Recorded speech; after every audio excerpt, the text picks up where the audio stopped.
Hey Darcy. Hey Davey. Hey Sandra. Rat boy, how's it going? Thursday morning here in the UK. How are we getting on? Hey Sebastiano. How is life treating you? Or maybe, how are you treating yourself? How's it going?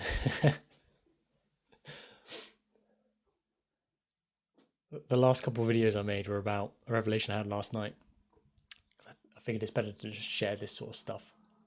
Useful to talk about it. So talk about it a bit now. Don't know if you can relate, but when I would go to get ready for bed, like I'd relax, chill out, unwind, I'd very often be hit with a load of stuff, loads of emotions that I didn't want to be feeling. And I've realised that it's a bit of a theme, a bit of a pattern. Every time it's coming up to get ready for bed, every time I allow myself to really relax, I'd get frustrated. I'd be like, well, I'm trying to wind down for bed. Why am I feeling agitated? Why am I feeling this way? And it's this last night, instead of unpacking all of the stuff and why I was feeling that way, like what was actually going on for all the stuff, what I wanted to do was understand, well, why is this pattern showing up? Why am I feeling agitated or frustrated literally like an hour before I'm about to go to sleep? And I've realized that I've been avoiding dealing with my own shit.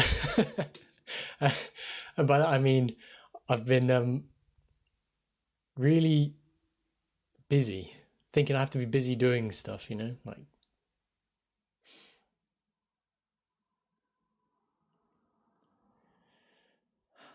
it wasn't okay to just sit and relax and chill out.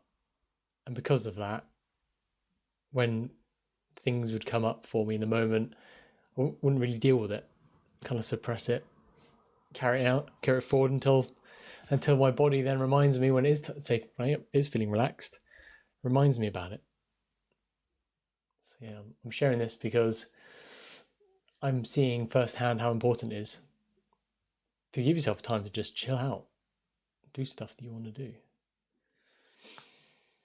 Easier said than done, I know, a lot of the time.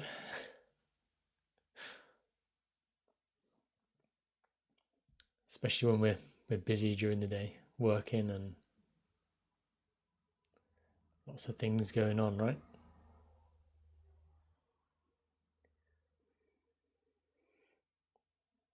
Yeah, what's been going on for you? Do you find you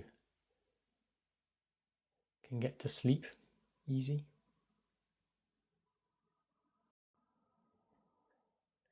Thank you, Bashma. Yeah.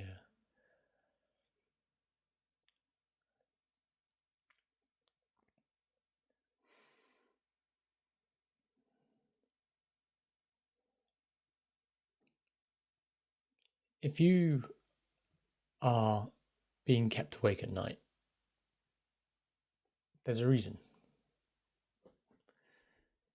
You're finally in a place where you're safe enough to process all of the stuff that you need to process. And there's a reason why it's being processed then.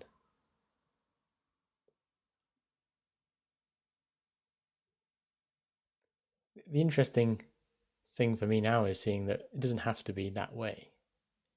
You don't have to be kept awake at night. Maybe you can process the things before, in the moment, as they arise.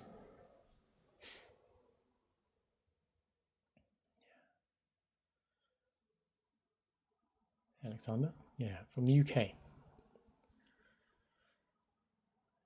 Here in Western Supermare from Thailand. Nice. Yeah.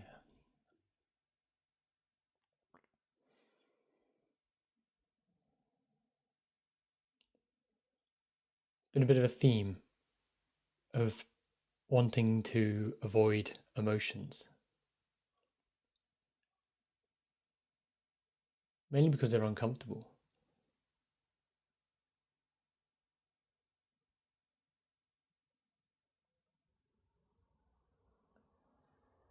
And I'm not saying we have to live our life in a way where we're always upset, frustrated, sad, whatever it may be you're feeling. But what I'm seeing more and more is the importance of being with the emotions as they arise, because the attempt to suppress them just makes things worse. You kick a can down the road, and before you know it, there's 20 cans you got to then pick up.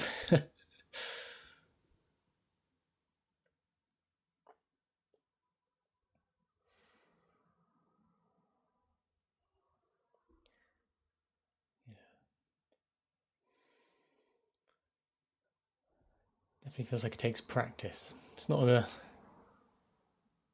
most common of things. Yeah, how can you process them? Good question.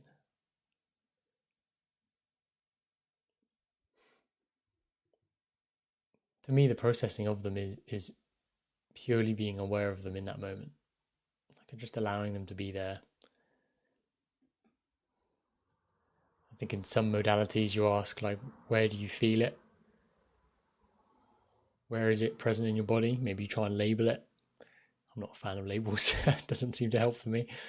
Trying to define it that way. Just, yeah. Hey Sam, I don't feel very upset. What are you seeing though? Yeah. You can only lose the sense in your life. I think isolation can really disconnect you from any sort of sense of purpose and meaning. Yeah. I think in life, if you have a sense of community and support around you, really good friends, it's easier to have a sense of purpose. I think when we create, we find a lot of purpose. So if you're living a life with other people and creating for others, whether it's as simple as farming, growing a crop of some sort, there's a real purpose behind your actions and in your life. And I think isolation can really disconnect you from that purpose. But don't get me wrong, you can create purpose even in isolation. I just see that it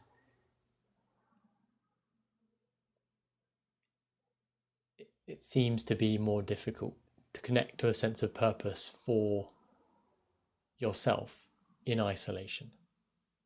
And I think the most fulfilling senses of purpose I've ever come across in my life experience so far are the ones that connect to other people, like are in support of others and each other. Yeah. Yeah, so in the West, people are too individualistic. That's why we have no sense of purpose. Yeah, it's a shame, isn't it? I think that a lot of us really are craving community, connection, and support of each other. But I think there's a valid reason as to why we've gone into isolation in the first place. Maybe seeing that and helping support each other so that that isn't the case to begin with is likely the systemic solution, I suppose. How do we get to a place where isolation makes sense? To me, that's the kind of the root cause of this. Yeah, exactly. Crave connection, but you're an introvert. So it doesn't feel safe to be yourself. So then you go into your own time, your own space, because there you're not going to be insulted or called out or feel drained.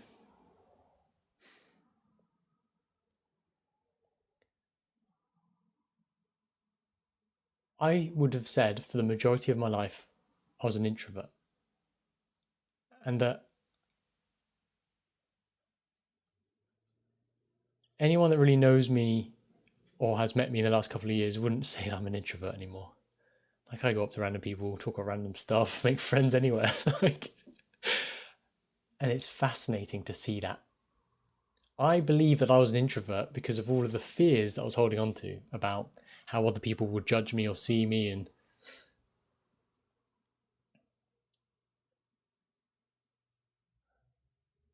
I don't feel like I'm afraid anymore. But there's a reason why I was afraid to begin with. based off the past experience of my life and certain situations, I had a reason to be afraid. Maybe I was made fun of or whatever it may have been. Yeah. I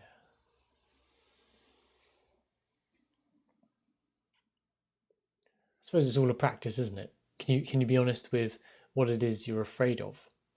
Because if you can give words to that like unspoken fear you kind of have in the background, you may recognize this when you in your experience when you've told someone something you've been afraid of, like you say it out loud, but in the saying of it out loud you see more clearly what it is that you've actually been afraid for, or maybe for the first time there in that expression of it. But then it doesn't have that same power over you as soon as you've talked about it.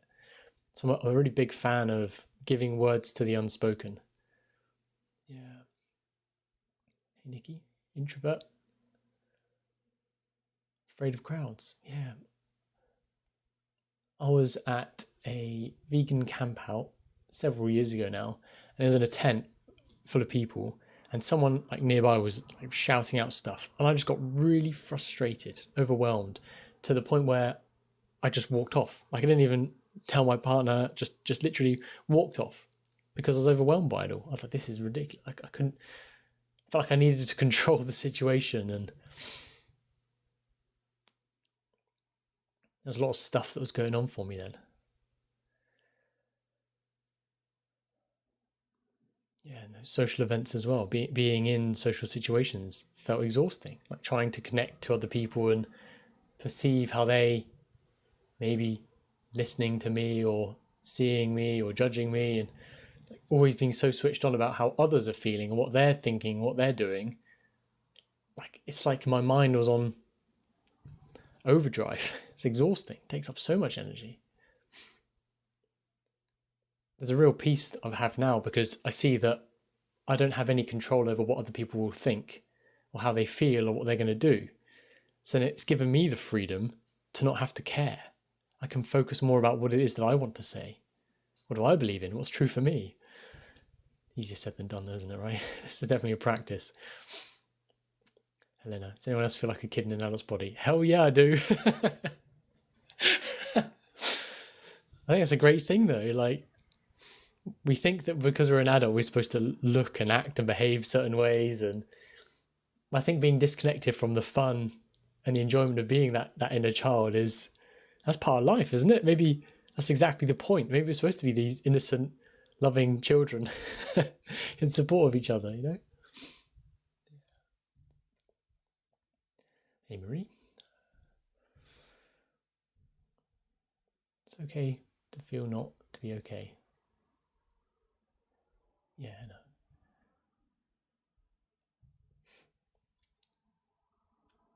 I think it is really good to talk, isn't it? To share about what our internal experience of life looks like for us. It can be quite a isolating world when we don't share, because we're all alone in our own minds, right?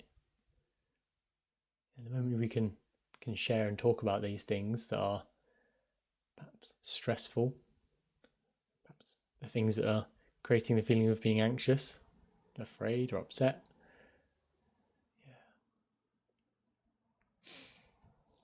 Hey, David. Yeah. I think for anyone that feels like they have to be someone other than who they really are, it is exhausting, isn't it? It's that performance, the holding up of the mask, the whatever analogy you want to give it. Doing the things because other people expect you to do it, but you don't want to be doing it. Saying the things that you know other people want to hear.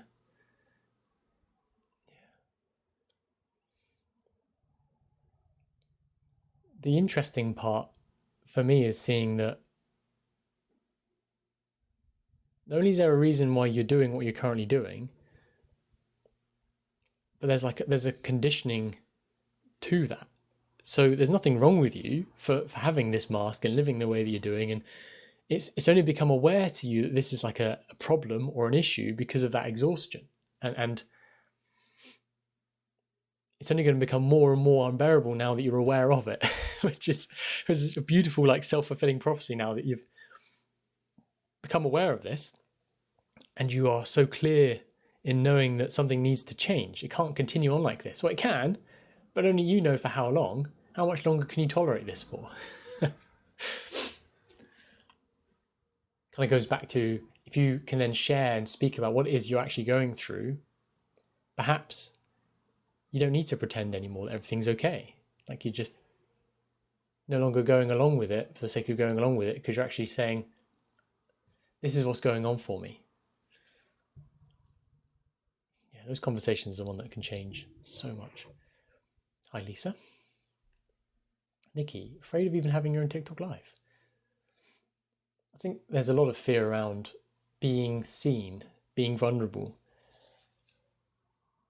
And I imagine for you, Nikki, being on a TikTok live would be a core part of that. Like, what will people think and say about me, and will I say the right thing? Maybe there's a very real reason why specifically the fear's there.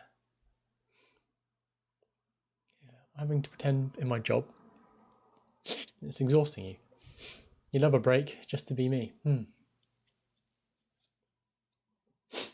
Sometimes we get really conditioned, don't we? We're in a job, we've been in it for a while, we have been holding that act for so long. Maybe we've become aware of it during the time, or been aware the whole time. But because we're in that pattern and we have these relationships with people and they know us a certain way, to then deviate from that, it's quite a scary thing to even consider. Like, to be different, to actually show up as yourself. I'll give you a real example of this for me, right? I think this is important. Because we think that if we're stuck in a job, we need to quit the job in order to be ourselves. But actually, your situation and circumstance doesn't need to change. You need to allow yourself to be who you are. And that's the only change that's required. It's more like an internal shift. I'll give you a bit of a story on this. So I used to be an aircraft engineer. I was in the Air Force for 9.5 years. And about 4 years into my career, I got sent a documentary about the health benefits of veganism. And overnight, I basically went vegan. But in aligning that decision to my own values and what I believe to be right, minimizing the suffering of others and optimizing my own health and all that stuff, I was terrified of what my own friends, family, and colleagues would think of me. Because here I am now seeing very clearly that I am vegan. Like, I believe this to be the most loving decision I could make, and it's so aligned with me and who I am, yet feeling the intensity of the fear of what my friends and family would think. But at the time I was deployed, that all my colleagues would think. Because here I am showing up one day as someone who grew up on a farm, like, ate meat, processed our own sausages and stuff on the farm, like, and then literally the next day saying, I'm quitting all that. I'm no longer eating any animal products. Huge difference, huge fear. But the point is, I didn't let myself not do or be the person that I knew deep down I am and was, because of the fear. And it's that fear that keeps us trapped for so long, stops us taking the action, saying the thing we want to say, doing the thing that's right for us. So don't listen to this about veganism. It doesn't matter what the specific situational scenario is for you, because it's your specific situation. And that's the most important piece here. Are you connected to what it is that you really want to be doing and want to be saying, and how you want to be showing up?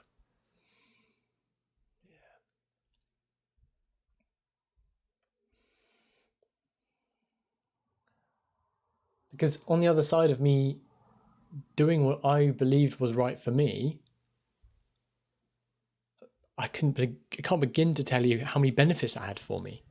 Like, I felt so much more at peace in myself, so much happier, so much more calm, relaxed. I was no longer drained. Maybe part of it was the health benefit, but I think a large part of it was actually aligning with my own internal values, my own internal beliefs, what I think is right and the way to be doing things. Like, I want to live a life where I'm reducing the suffering of others as much as possible, and then becoming aware that I'm actually causing suffering with the choices I'm making by what I'm paying for. Like, that was clearly against my own internal values. So then I'm not going to be making that decision consciously and be feeling good about it, especially now I'm more aware about it. So once you become aware, it's like your path has already been set. It's just a question of how much discomfort can you take for how long before you do something different about it. Yeah. Lisa, your coworker is trying to get you fired. The truth is, the coworker is going to do what the coworker is going to do, right?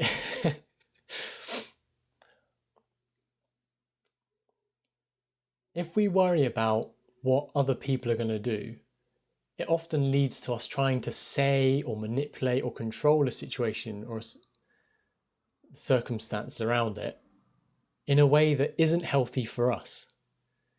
So what I'd say is, when it comes to the concern about being fired, well, you're in a job, right? You have a role to play in the workplace. You are creating output of something that is valuable to the person that's employing you.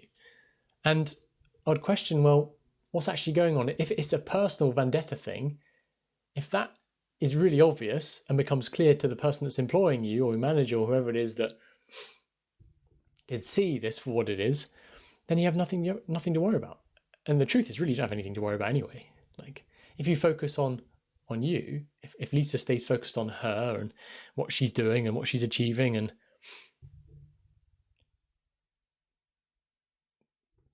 truthfully, the job could never really add or take away anything from you.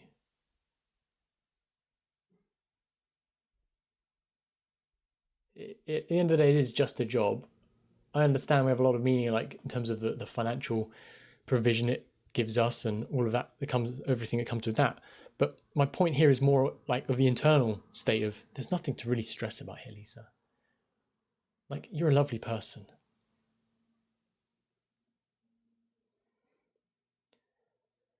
When we feel upset, when someone says or does something that really makes things difficult or uncomfortable for us, we want to like change the environment, don't we? We want to get that person fired because they said this nasty thing. They made me feel bad. But the truth really is that how you feel is up to you.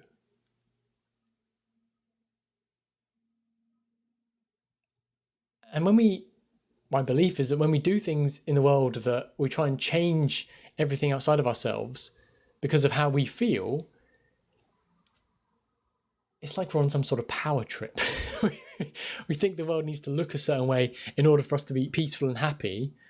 And we're trying to regulate our own emotions by changing and controlling our environment. And I don't think that's the solution. To me, it makes more sense that we can see, oh, that person's saying or behaving that way because of their own hurt, their own fear, their own insecurity, whatever it may be. When that becomes clearer, you get your own sense of freedom back. And you can still create the world in whichever way you want. You can still do the things that are very loving and supportive, and that's all up to you. And that's a beautiful thing too.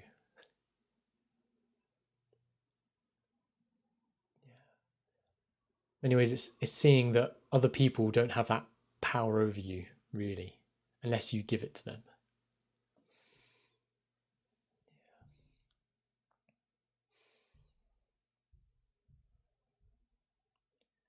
Yeah, a few of you mentioned about my camera. This is just an iMac camera.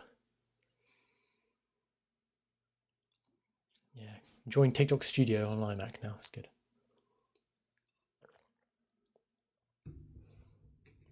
I think work's an important topic to talk about, though, because we spend so much of our life being productive, typically in a workplace.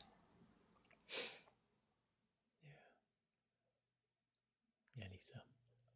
I would say that I am a life coach, yes.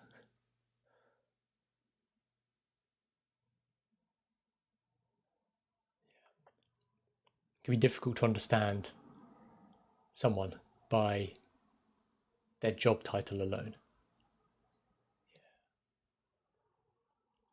I think we're so much more than our job role, right? You aren't defined by just what you do in work. You are so much more than that. Hi G, good to see you again.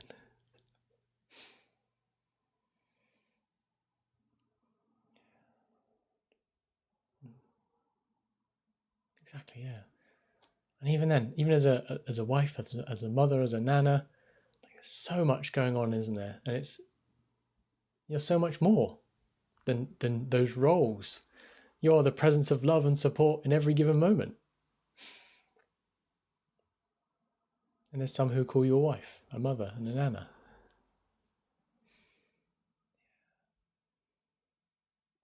People love to define you by your job. Knackering, yeah. We love to judge. I saw the name here, cheeseburgerologist. Hi from San Francisco. And I judged straight away. I was like, what on earth is a cheeseburgerologist? Oh, maybe it's just a wonderful hobby. Trying all the cheeseburgers. The inner vegan in me is like, what on earth? That's the nastiest thing I can imagine. Think of all the cows that are suffering because of that hobby. Yeah. But it is what it is, right? Yeah. Hey Cam, are there lots of benefits in growing houseplants? There's upsides and downsides, I suppose, to anything. I really love how they feel in a room. If I put all my houseplants in the bath to water them, the room looks really bare and empty, right? So there's a perk of how it changes the feeling inside of a room. If you can relate to being a highly sensitive person, you're likely connected to how things make you feel, not just people, but like environments, pieces of art. Maybe the truth is you don't have to be a highly sensitive person for that. You just have to be connected to your own emotions and how you're feeling yourself. So houseplants to me make me feel very calm and relaxed. Same with the colour green, which is why the room's this colour. Yeah, we do judge all the time though, right? Yeah, exactly. Maybe, yeah. We do judge all the time, and it's being aware of our own judgments. Can we let ourselves off the hook? Because a lot of these judgments are actually about us that we then like project outwards. Yeah, Lena, it could be vegan ones. Exactly. Who knows? then that inner part of me be like, well, the cheeseburgerologist has every right to be trying out all the decent vegan cheeseburgers. But it's funny, isn't it? Just how we get our own stuff in the way, and how we can like justify our own judgments.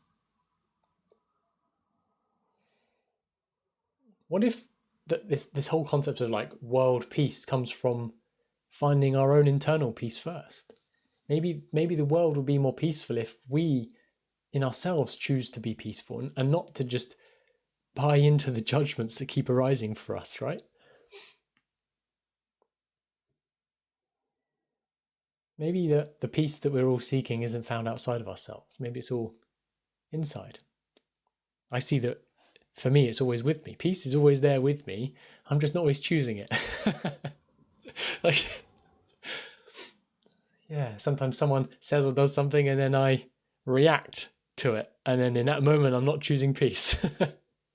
But peace is always a choice and I always have it available to me. No one's ever taken it away from me.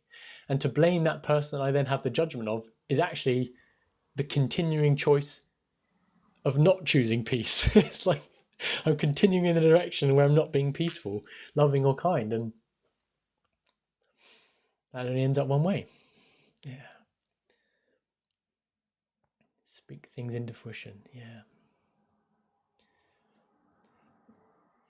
There's a lovely understanding of language here. I don't know if it's a factual truth or not, but for me, authenticity, right? We hear this word thrown around all the time. You just got to be yourself, be authentic. But what does that actually mean? What does it mean to be authentic? I've broken down the word authenticity, and to me, it implies that you are being an author of your own life. Are you aware that you are the author of your own life? Are you being clear about what it is you are creating in your life? I ask myself the question, what am I committed to?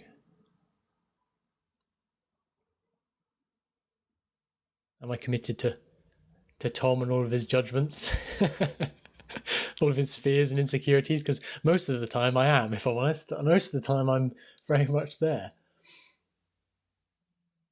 But I'm increasingly finding it unbearable to be committed to that, right?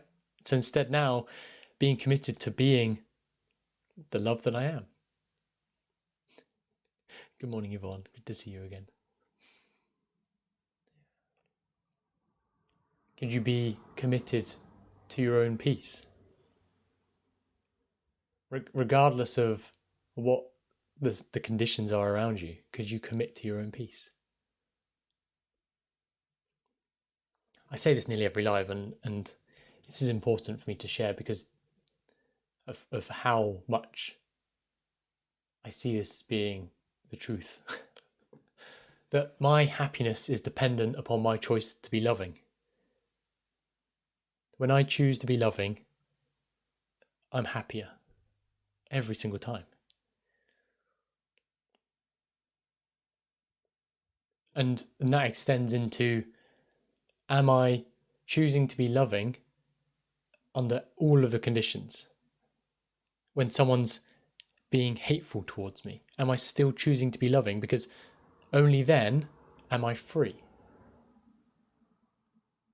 Freedom isn't about money or things. Freedom to me is about consistently choosing love under all conditions.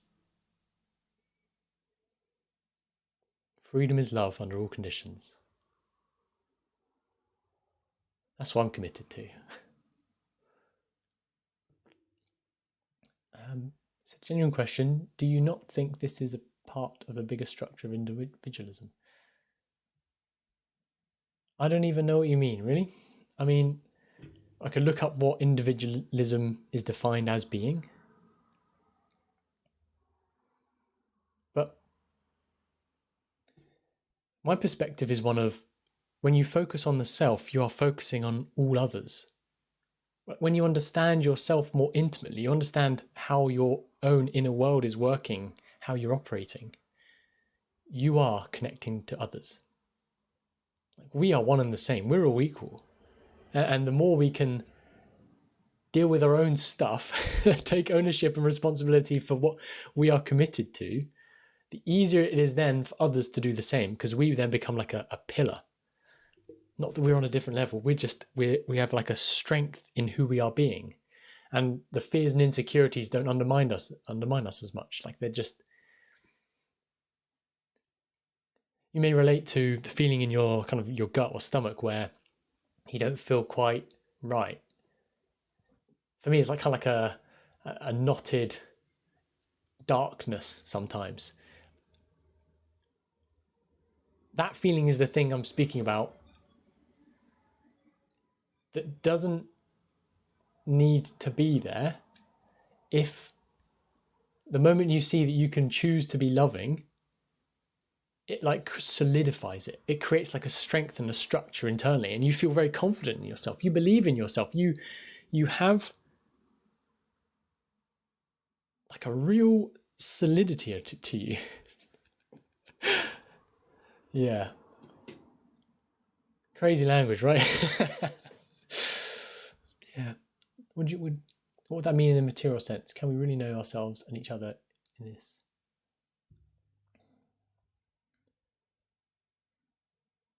Oh, Clarice, got a cat from a rescue centre. Fantastic. Yeah. So what would that mean in a material sense? It means that you are not attached to the materiality of things. That you don't need anything because you already have everything.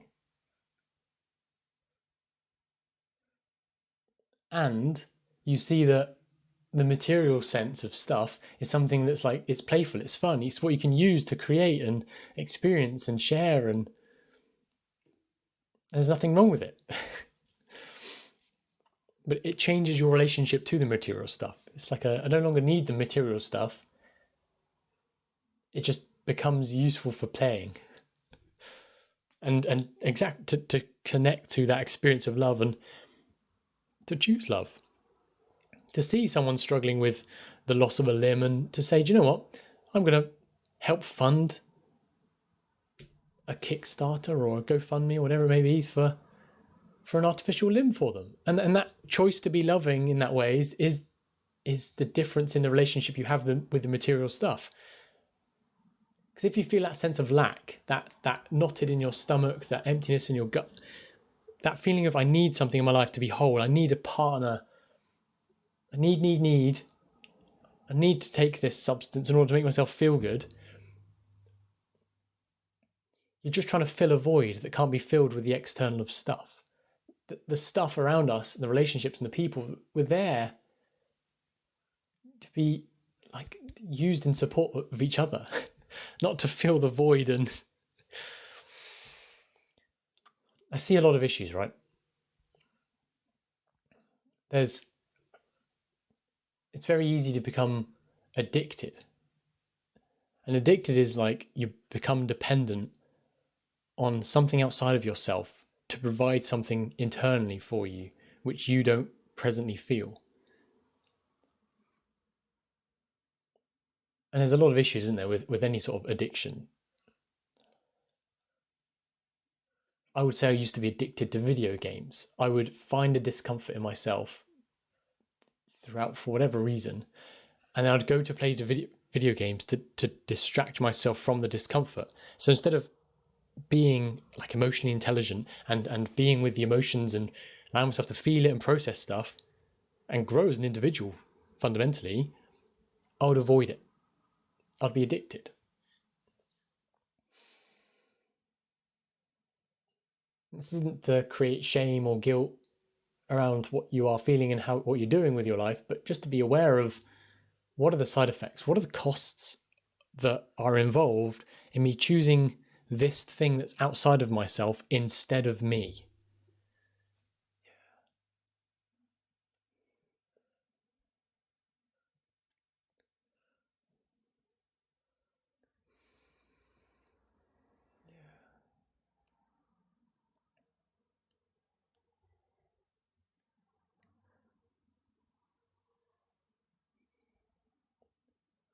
He said, I think a political analysis of capitalism and imperialism of this world would change how you think.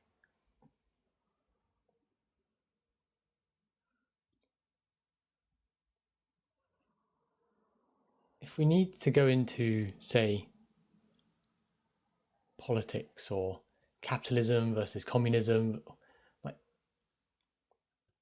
the issue I find is that we put labels on things and then we think that we know this thing's right, this thing's wrong. And the issue with that is it doesn't give any space for nuance, for the humanity behind it all.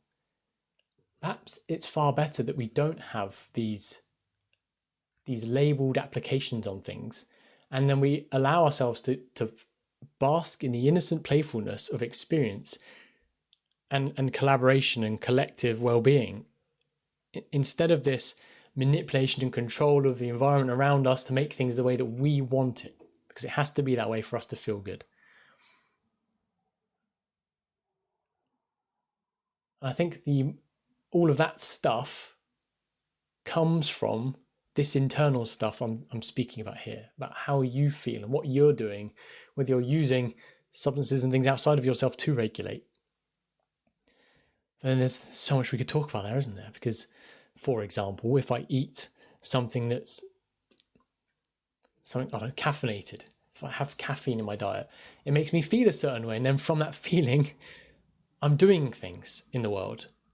And from that doing, it looks like it's coming from that agitated place. I'm not maybe responding to things in the kind, loving, peaceful way that I would normally be because I'm feeling different. So I can see how the things we eat and drink or affects us directly and how important that is. So being aware of that and choosing to look after ourselves, look after our physical selves is incredibly important. To exercise, to eat healthy, to reduce the processed nature of food and whatever else we see as being correct, right? There is no innocent playfulness in this exploitation. Or there is. You're just not seeing it. You can see what's going on and judge it. You can judge it as being exploitation, but There's always a reason why we do things. There's a lot of people out there that it may be in this society judged as being capitalistic, potentially. You can see how they really love earning lots of money and paying for their brand new Ferrari and driving around really fast, and they are loving their life. Is that not an element of innocent playfulness there? It is what it is. System and structure is what it is. I think it's more important that we become aware of what is our intrinsic motivations. Why do we do the things that we do? Self-awareness, I think, is very important for that. I flash from Australia.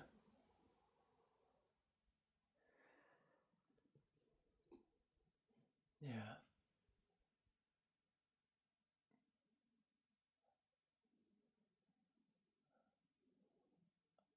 I don't think anyone's born evil. I believe that we are incredibly connected to the love that we are. And then all of the fear and all the other stuff kind of disconnects us from that on top. Perhaps it's the relationships we've had growing up, the things we've learned, the teaching from parents and teachers. And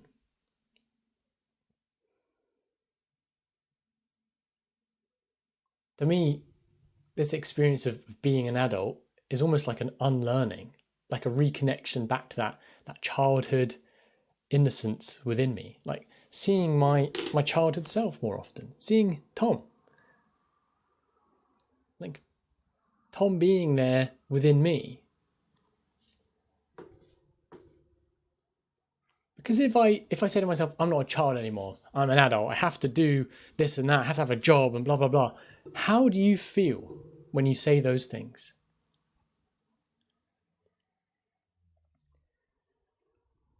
And it's not even the truth, is it? We have so much capacity to be fun and loving and kind and playful with each other. And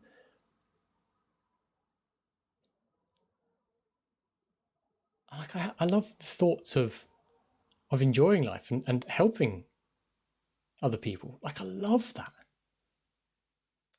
There has been times in my life where I thought isolation was the answer because I was really frustrated with how other people were making me feel. But now I'm taking ownership and responsibility for how I feel as being my responsibility and not judging others. I'm actually in a position now where I'm like, I love having conversations with people. I love the work that I do as a coach. I love that I can have a conversation and collaborate on something and it's that typical 1 + 1 not equaling 3, for example, because it's greater than the sum of its parts because of the loving intention behind it. And I think that's a beautiful thing.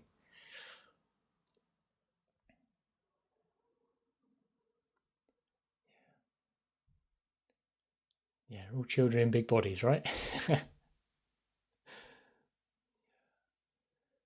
Yeah, Richard, nice. From watching your younger self and reflecting on past memories, I think it's a really beautiful thing to do because you can look back and see how back then you saw things as being a certain way, but now from your increased experience and a different perspective, you can see how, oh, maybe I was actually mistaken. Maybe what I believed was the truth of what happened isn't really the truth. It was just a perspective.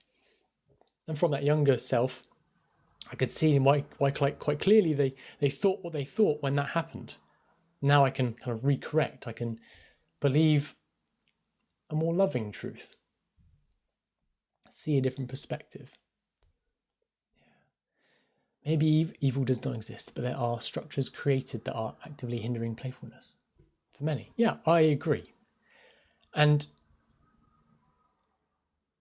this is the part that makes me quite excited in sharing space like this and having these conversations, is because when we become more aware of how our own playfulness is hindered inside ourselves, seeing the systems and structures that are hindering our playfulness out there in the world becomes so much more obvious. and then if whatever reason you feel called to doing something about it, it becomes so important that you become aware of the place that you're coming from in doing anything about it. Because if you are angry, upset, frustrated, like this system's ridiculous, it's stopping us from being so playful in this way and the other. That's wrong. And in trying to tear it all down, you're coming from quite like the angry place. You could end up becoming quite violent. And I think that awareness is so important. Who you are being is everything.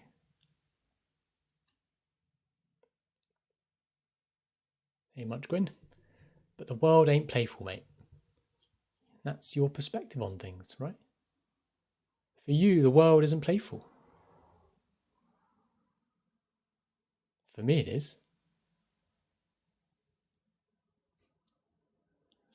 I can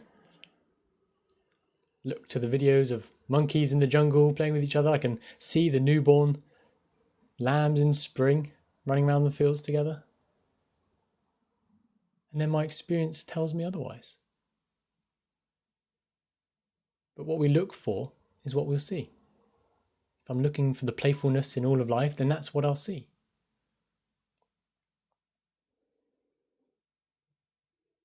And perhaps the world isn't playful because I'm not playful.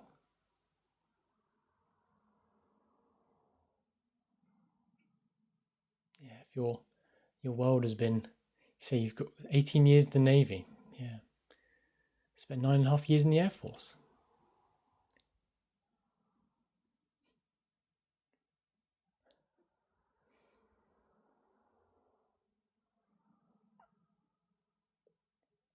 But just because we have an experience in life doesn't mean we know everything, right? Perhaps it's better to be taking that step back and just seeing things more openly, because if we hold on to these judgments of, say in this example, the world isn't playful, the issue becomes one of you constantly see how the world isn't playful and you keep adding and adding and adding evidence to prove it. So that when Tom comes on this live and he says, yeah, the world is playful. Yeah, look at the lambs running through the field. You're like, yeah, whatever, it's just some lambs. Here's all the mountain of evidence to prove that the world isn't playful. And you're right. Neither one of us are wrong or right. It just is what it is. It's just seeing that your perspective is your perspective and there are other perspectives, right? We can see the world in different ways. Let's just be selfish for a moment. How is your perspective helping you? Does it help you in your life to see that the world isn't playful?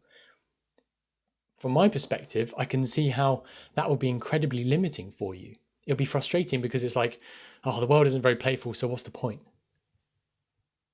And then you'd struggle with things.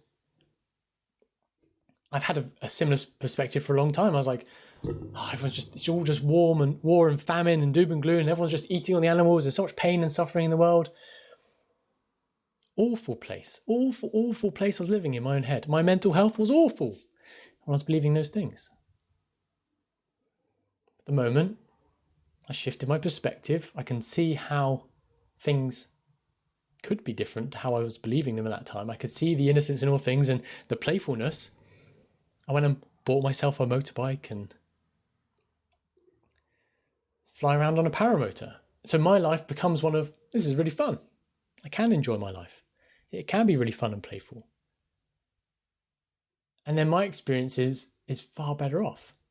And because my experience is better off, I'm in the place now where I'm far more calm and loving and peaceful that I can have conversations like this. And for a lot of the people I've had conversations with, and maybe you've been following me for a while, you can relate to how useful this has been for you. And I think that's the beauty in it. When we are selfish to an extent where we can choose to be kind and loving towards ourselves, remove all the fearful stuff, it makes it so easy to then continue that and choose to be kind and loving towards others. Yeah, much Quinn, exactly, man. That's exactly why you believe it. From that early memory, your mum was a single parent from council estate. She never had time for playfulness. No wonder your life experience has been from that place. There's nothing wrong with that. It's like the cards you've just been dealt, right? It is what it is. It was what it was. We can't go back and change that.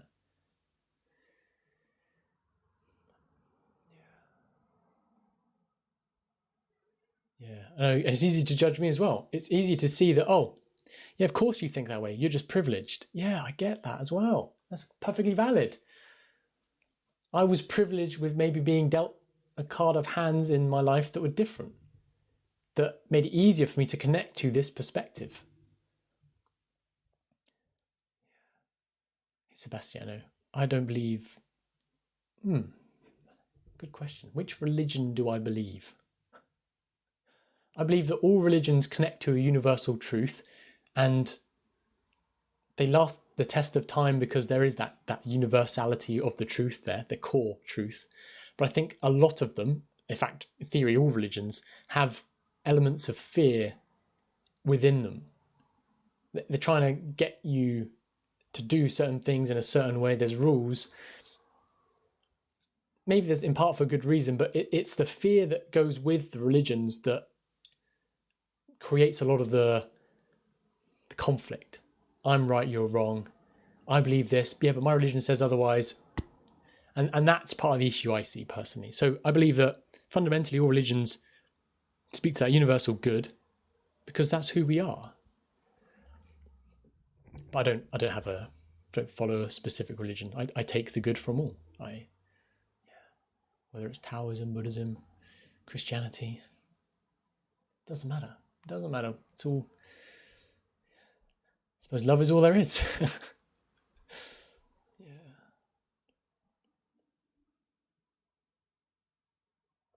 It can be playful only if you choose something to distract yourself from the absurdity of existence. Yeah, if we keep judging things as being like, it's not okay that famine exists, it's not okay that wars exist, then you'll always be needing to do something about it before it's then okay. Can you see how it's your own belief about what's right and what's wrong that's keeping you where you're at? It's like you're kind of building the cage of your own existence. And that's okay. Again, that is what it is. What I'm doing is here to reflect to you and ask you, well, how's that going for you? What's your experience like? Because personally, when I did that and I said, the world needs to be this certain way, everyone needs to be vegan so that no one eats any more animals anymore, right? When I did that, I was suffering the most because I was trying to control a lot more in the world around me. And actually, it's in the relinquishment of that control and accepting everything exactly as it is and saying, I don't really know why it is this way. Maybe it's perfect exactly as it is. And maybe it's all about me choosing my own love, choosing to be loving and kind in all moments. Interesting. We cannot just talk about these cards as if they were God-given. They are made by humans. But what if each and every one of us are the creator of our own experience? Therefore, God isn't something outside of ourselves. What if consciousness is God? That helps me to see how powerful we as humanity really are. Like, we are the creators of our experience. And imagine how much more powerful we become when we collaborate.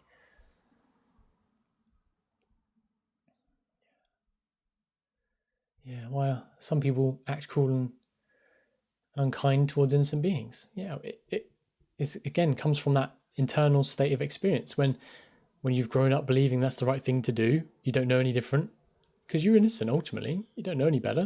They're just the cards you were dealt, and you're just disconnected from it. That's your normal. That's been your experience. There's likely a lot of pain and suffering inside yourself, which you then kind of project outwardly. Yeah.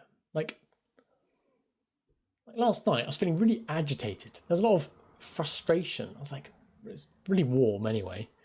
That was a large part of it. I felt uncomfortable physically in my body. And I was laid down outside on kind of like a bench, and the ants kept crawling up to my leg. I was like, I've had enough of these. I crushed 3 of them. I'm like, what am I doing?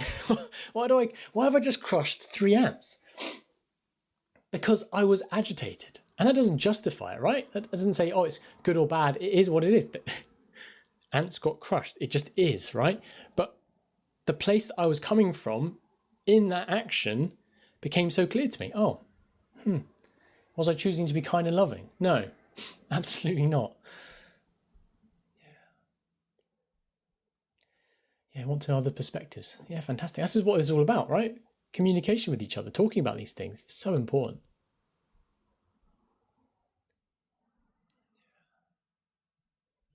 Hello from Thailand.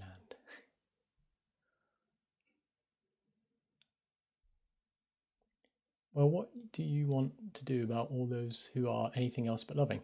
Here's a fantastic question, right?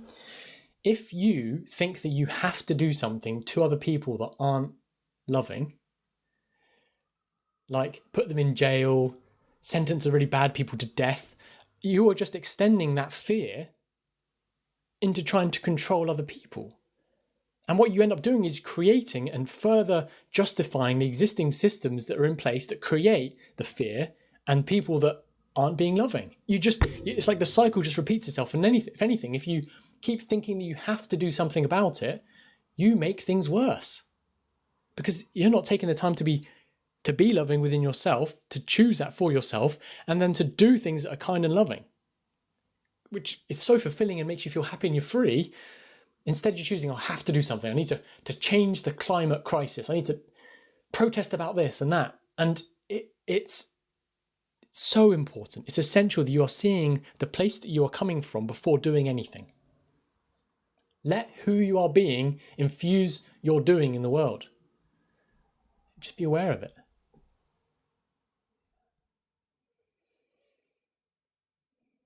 Why am I near ants in the first place? I didn't choose to live near the ants. Maybe I did. Who knows? Yeah, Munchkin, you're saying it's a lack of control. That's what that is. Is it? It wasn't a lack of control. I had a choice and I chose to do what I did. It's taking ownership and responsibility and saying, oh no, I lost control. Oh no, I lost control of my car and ran over all those people. That's not an excuse, is it?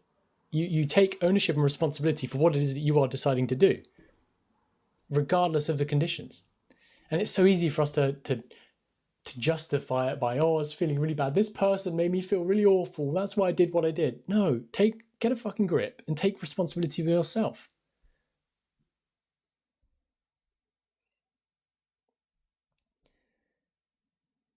What about if you, like many, are controlled? What then? Well, you inquire, in what ways are you being controlled?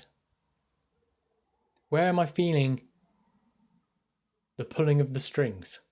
Where are you noticing that the elements of control actually influencing the things that you choose to do in your life?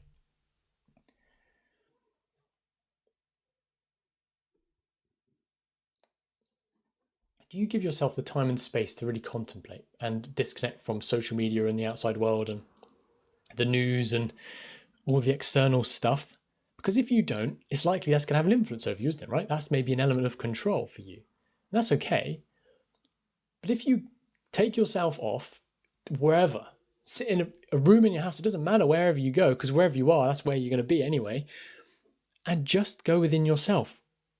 Notice it. What do I want to do? Why do I want to do that? Ask yourself these questions. I have a whole journal. I've got another book I've filled completely. Just asking myself, who am I? Who is Tom? Because in asking that question, I see that there's things that I think that I want to do, but actually, that's just what I've grown up believing is the right thing to do, or other people believe is the right thing to do. So that I've been influenced. What if we can create more time and space for ourselves to see that our own influence is the best place to live from? Yeah. Hey, Zach, life coach, pastor, guide. I suppose all of the above. I don't know. You see in me what you see. That's up to you. I mean, the life coach is a job title that I use for myself. But yeah, so much more than the words, right? Hi, Isaac. Yeah, thank you. This is a lovely house to be in. I'm very fortunate, very grateful, especially for the room I can call my office.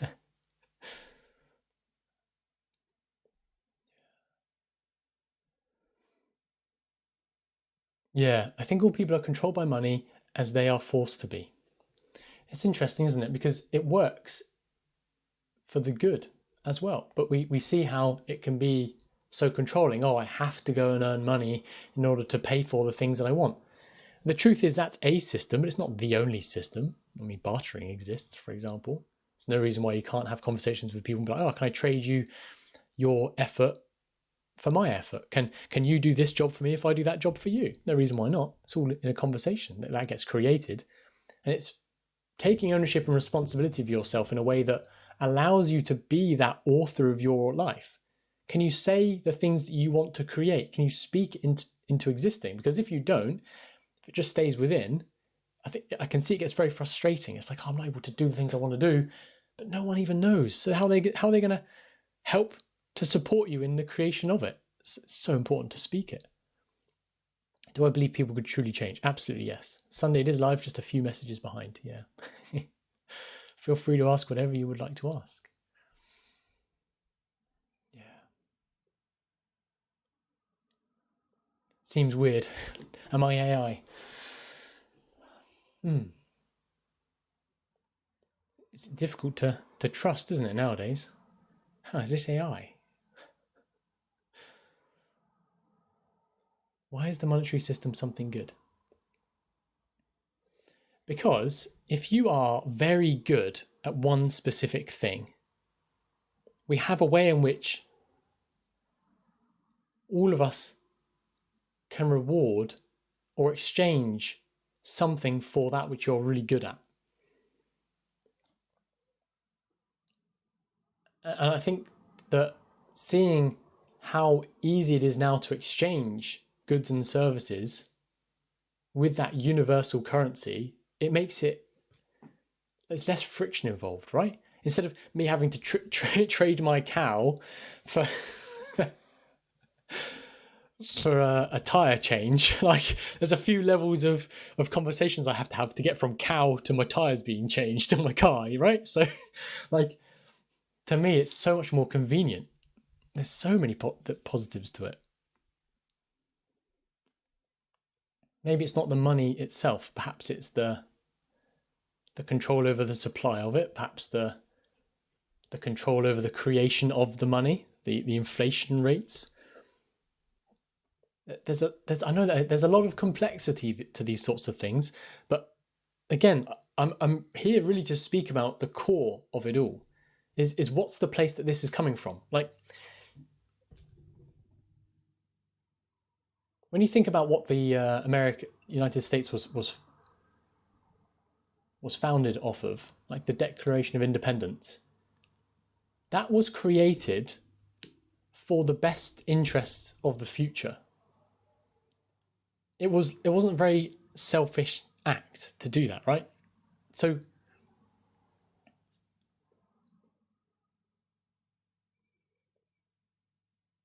being aware of what it is that we're doing with whatever it is that is around us, whether it's money or our time,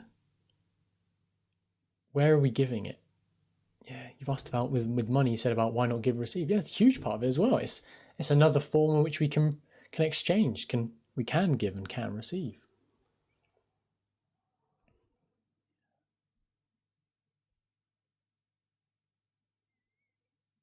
Yeah, the control but the humanities out of everything. It definitely seems like it, doesn't it? Because if you allow the fear to control you, you put all these rules and systems and structures in place that you think have to then control others in order for... To me, that's insanity. And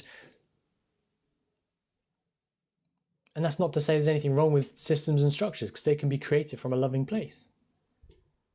It's just being clear about, are you doing it from a loving place, or is it a very fearful one? We could think about world wars and how they were started, how others were enrolled in the fear about other people, other communities, other countries invading, and we need to protect our borders at all costs because fear, all just nagging on our heads the whole time. When deep down we know that that's not the truth. We can connect to that and we feel it in our gut, right?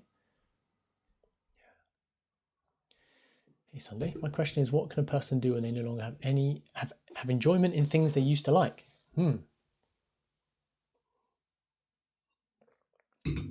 And the first thing that came up for me was, can you play? Can you experiment and see what it is that you would like to do? Because maybe the stuff you once did but don't like anymore, you don't like for a reason. Maybe there's an emotional tie to it because it's linked to an ex-relationship, ex-partner or something.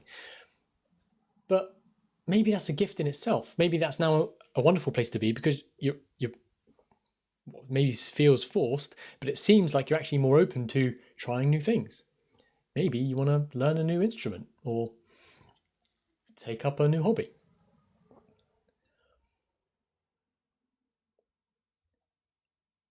I said this to a friend the other day that I see how my own peace, when I can get to a place of being really peaceful inside myself, that looks like it's the seed of my own creative power. So I find it very difficult. I'm saying that because I find it difficult to know what it is that I want to do until I'm first peaceful. When I'm really peaceful inside myself, then it's really easy to be creative. But to be creative whilst not at peace, I find it very difficult. So hopefully that's useful for you there. But there is something alienating in buying and selling rather than giving and receiving. Is there?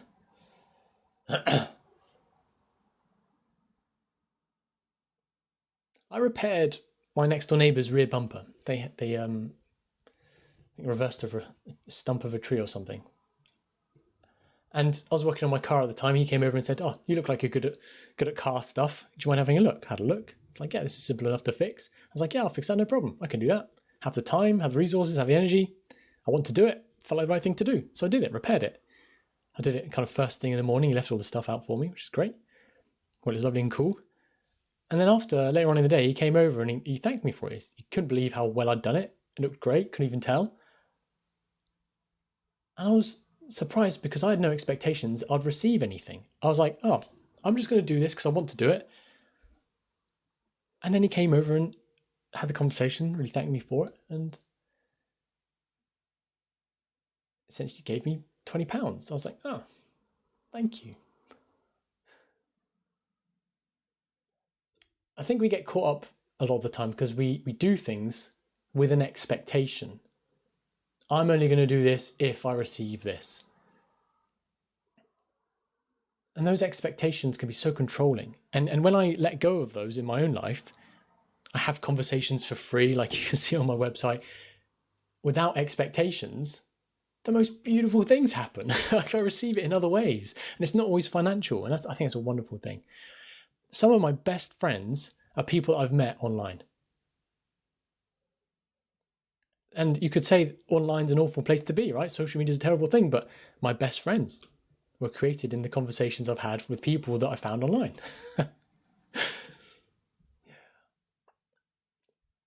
Wouldn't find any new things to try, just more distractions? Fantastic question. Yes. If you are seeking to do things because you don't like how you feel, yeah, you could just be distracting yourself from how you're feeling and not processing and being with the edge of your growth, as it were. Yeah. Yeah. Judith, I go on a bit sometimes, so maybe slowing down here. It's your peace inside you. It's not any God. Yeah. Corbury, how do I find peace?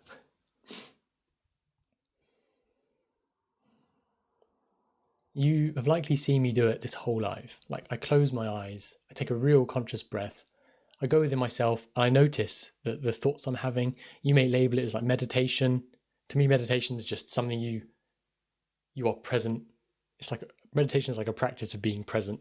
And when you can practice being present all the time, you're always meditating. But when I go within myself and I notice the thoughts I'm having, I can notice the feelings I feel in my body. It just brings me back to this like real peaceful place. Like I don't need to control anything, change anything. It's perfect as it is. I allow everything to be exactly as it is. I notice the thoughts I'm having and I don't run along with them and try and change the world because of the thoughts I'm having or the feelings I'm having. And I'm not perfect. It's definitely a practice.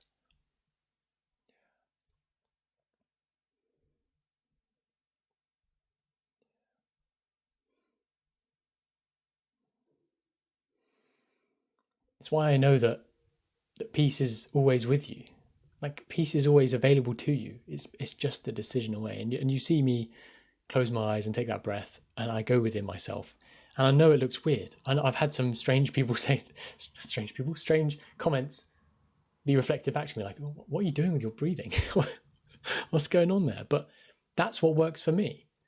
And the moment I listen to the fearful stuff of other people that judge me and think that's not normal, why are you doing that, Tom? Then I may stop myself and doubt myself and then be disconnected from my own peace because of the fear. Yeah, Munchkin, exactly. You're perfectly valid there in what you said. It seems more of a coping mechanism to me, or a disconnection when you do that. And it is. From your perspective, you are right. It is a disconnection. I'm disconnecting from the thoughts that have, or the feelings that have a certain energy about them that would typically carry me along and continue in a path that isn't peaceful. So it is, in a way, a coping mechanism or a disconnection because I'm reconnecting back to the peace. The way I see it, I could describe it as well, is like we're born open-hearted. We go out there, we love the world, we love our parents, we're so goo-goo-eyed and everything, right? And then at times we learn things and we close off our hearts. We need to protect ourselves for whatever reason it occurred. But you can go within and notice when you're closing off your own heart. And so it's in that simplicity of seeing when you're being open or closed-hearted. Because my experience has been I'm always open-hearted. And when I'm always open-hearted, I'm really happy and free and peaceful. But I can notice when I'm constricted and closing myself off. And it's in that noticing that gives me the greatest amount of power. Because not power to control anything, but power over my own experience. And seeing that I am the creator of my own reality because of my ability to choose whether I'm being open-hearted or not. And don't get me wrong, it's not always easy. Sometimes stuff happens. Someone's shouting at me or something and trying to be open-hearted and kind of loving to this person in the face of perceived danger isn't the easiest things to do. But that's the human experience. That's the state of living in your emotions and being okay with them, allowing them to be there. You're seeing me at a certain part in my journey and experience, not proclaiming to be some sort of guru. Like, I'm just Tom. I'm the same as you. You have every capacity to do this for yourself. There's nothing special about me. Maybe I'll say it the other way. There's everything special about me because there's everything special about you. There's nothing wrong with you. You're not broken. You're perfect exactly as you are. You are the creator of your own experience. I would love for your experience to be one of happiness, peace, freedom. That's what I'm really here for. You may judge me, Tom, you're a life coach. You're just here for my money. Yeah. And my fear and own insecurities have plagued me on that topic for the last couple of years. Because I've been so conscious of not wanting to be perceived as just being here for money. Because I really care. And so I'm here. I'm here for free. I'll be here again tomorrow. I'll be here again the day after on these TikTok lives. I'll be uploading these videos onto YouTube. I'll be having conversations with you for free. I'm doing all of these things from that place in some regard of being afraid of being perceived I'm here for money. And that was what was controlling me for a lot of the time. And now I'm owning it. I'm here because I care. And I think that's the most important thing here, right? Okay, what's my favorite book? I love this question. Right now, I'm really loving this. 3 Laws of Performance. This is an incredible book. But it's not always right. The right book for you is the one that comes along at the right time. The 3 Laws of Performance. Wasn't expecting it to be as good as it is, but it's incredible. Absolutely loving it. Before then, I'd say my favourite book has been The Power of Now by Eckhart Tolle. That discovered that book at a time in my life that literally couldn't have been more perfect. It helped me to see the simplicity of all of this, just being really present, right? Yeah, Fitzy, self-help dribble. And it is. And you're right. From your perspective, you're absolutely right as well. Love that. I love that you're so willing to share your perspective on it. I think that's wonderful. because for you, it's drivel for a reason. You read a bit of it, you're like, I can't apply this to my life. It doesn't make any sense to me, or for whatever reason. Love it. Yeah. And I think whatever it is that you do in your life, seeing that there's going to be someone with a different perspective that's going to judge you, and just being okay with that, be like, yeah, whatever. It's what it is. It gives you that freedom. So yeah, the power of now is incredible. I could go down. Right. Let's just preface this. To me, spirituality is being open to considering change. You are a spiritual person if you are open to seeing things differently and to changing things in your life. So, books that have helped me to become more aware of other possibilities and perspectives. The biggest one was The Power of Now. Then after that, Untethered Soul and Living Untethered by Michael something rather. It's on my shelf. Michael Singer, that's it. Yeah. Incredible books. Really, really good for helping you to connect to, for this, understanding your own emotional state and living from that state. Because trying to avoid it and suppress it and do things outside of ourselves to control it, it's not the answer. It leads to a lot more suffering, right? Yeah, Sammy, The Body Keeps the Score. In many ways, I wouldn't recommend that to someone who's going through something incredibly traumatic right now, because it's a lot of a book. It's incredible, but I think it of itself. Nah, maybe just trust yourself. You're going to know what's right for you. Maybe you'll start reading and be like, nope. Why do I need to control? I don't. Incredible book, though. It's so good. Yeah.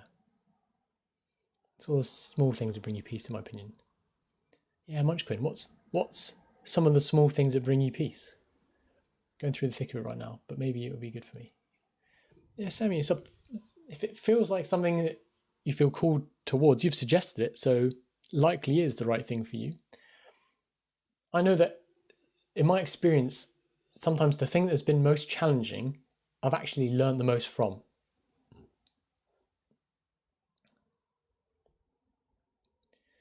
I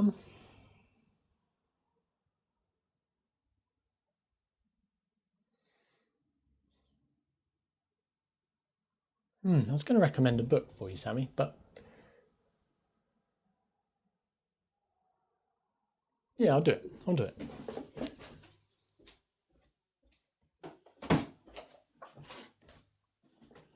It's a bit of a strange one, but it's called The Gentle Art of Blessing by Pierre Pradevand. And it's just a really lovely book, is what I'd say. And I think regardless of where you're at in your life, you're going to get so much from it.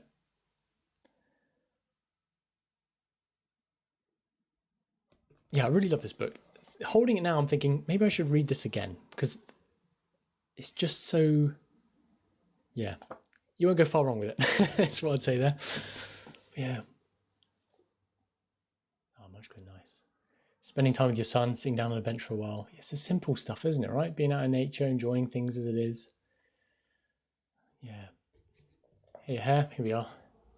Oh, let's hold it so you can actually see the author. It's all backwards, isn't it? The Gentle Art of Blessing by Pierre Pradevand. Pretty sure if you just search The Gentle Art of Blessing, it'll come up. Yeah, really lovely book.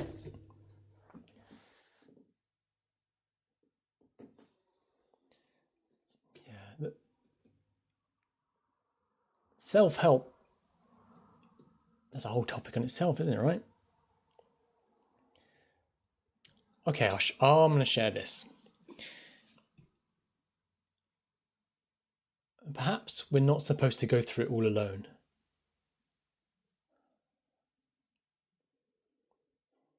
And it's difficult for me to say this because growing up, there's at some point in my life when I was younger, a couple of years over this, I made a decision for myself that it's all up to me because I felt like I'd been abandoned. And so from making that decision and living my life in that way, I've been learning things and doing things all by myself.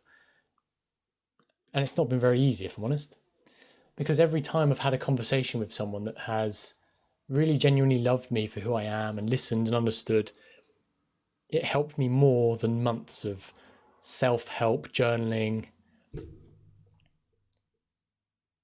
Yeah.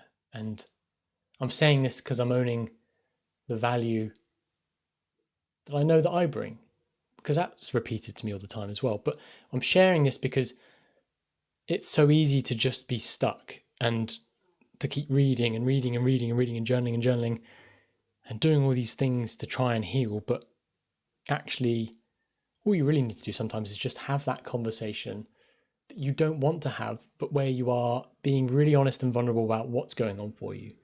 Because in that conversation, when you're being real about your experience, it's like the power or the control that fear has over you just lifts, like the cloud just lifts. Yeah.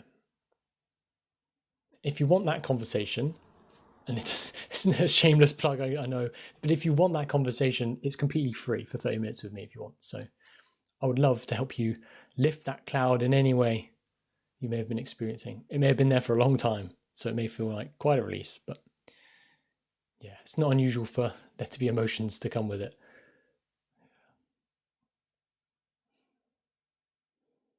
But I know it's not easy. It's not easy. Well, I'm not projecting onto you, but it's not been easy for me to be honest about how I'm really feeling and what I'm going through and sharing that with others. I had an experience where I was watching Married at First Sight, and it wasn't what I was watching, but I was overcome by a wave of emotion. Like I was really upset. And usually I'll be like, this doesn't make sense. Why am I crying over this TV show? There's nothing that's happening on the screen in front of me is actually making me cry. But I was in a really relaxed state, sat on the sofa with my partner Alex, and I felt really emotional. I just said to Alex, like, I feel really upset. And she stood me up, she gave me a hug. And it was in that embrace that I allowed myself to really feel how I was feeling, because it felt really safe to do so. And I had a memory come up of being in my old bedroom in my parents' house. And it was like it felt really cold, like splintered floorboards. And I felt really alone, really isolated. And it was in that memory I realized that was when I made that decision based off that experience of being abandoned, that it's all up to me. And had I not embraced that emotion, allow myself to feel it, that recollection wouldn't have come up. And I wouldn't have been able to have seen how my life has been the result of that decision of saying it's all up to me because of that feeling of abandonment. I'm not saying it was a factual truth. I wasn't actually abandoned, but 6, 7, 8-year-old Tom felt like he had been. And he came to that conclusion for himself. And there's things in your life that has happened that you've come to your own conclusions about, and we're so often disconnected from. So if you can create that safety, especially with others, it helps you to see. Because the body keeps the score. We're holding on to all of this stuff, whether we like it or not. Like our body tells us everything. Like you will know if I'm not being truly authentic or if I'm not a trustful person, because you will see it. You'll see it in my body language. You can't hide anything. Yeah. I looked back on pictures of me when I think it was around about leaving the Air Force. And I was really stressed. And I can see it on my face. My eyes like partly closed on one side. I can just see like the heaviness on my mind. Look completely different.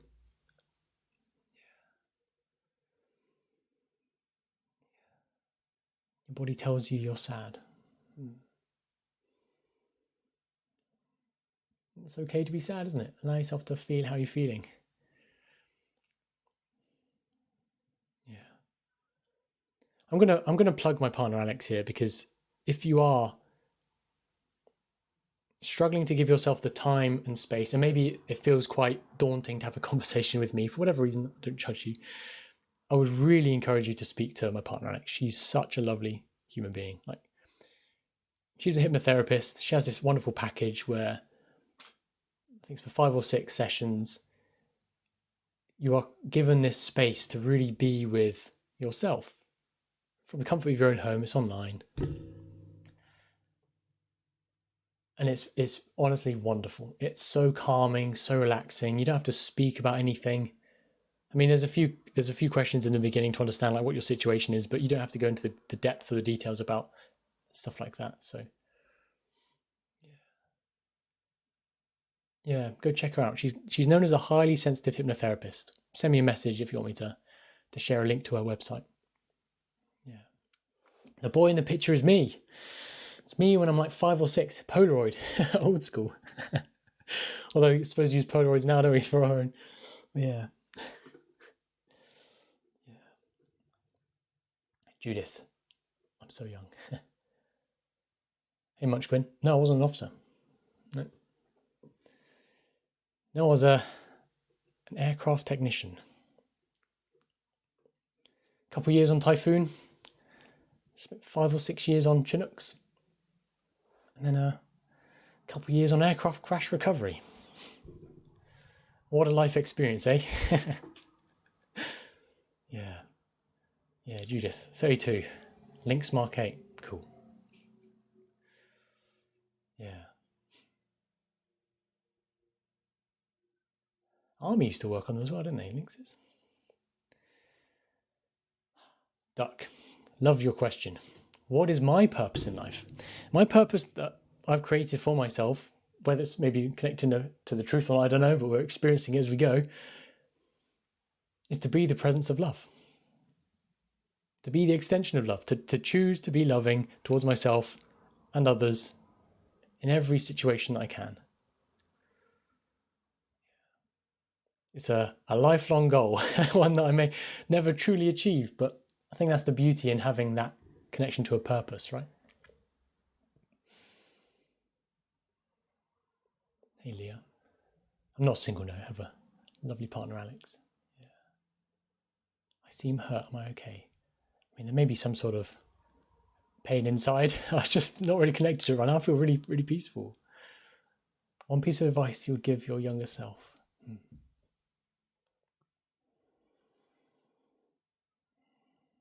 When you ask that question, what I'm doing right now is like I'm going within myself and I'm reconnecting to those past experiences. And there's so many different times I could choose, like the times that have been really traumatic for me, or times that maybe I was completely innocent, just really young. The first thing I'd say to my youngest form of self is it's all going to be okay. There's nothing to be afraid of. It's always going to work out.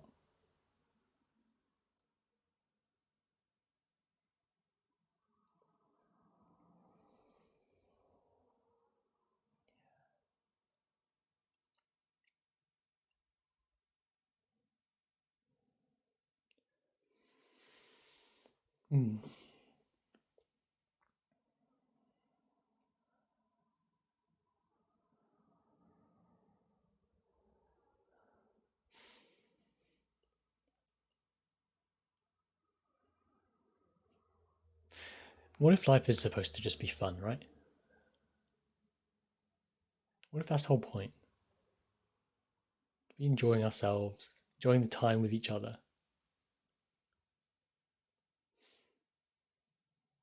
Why do we keep stopping ourselves?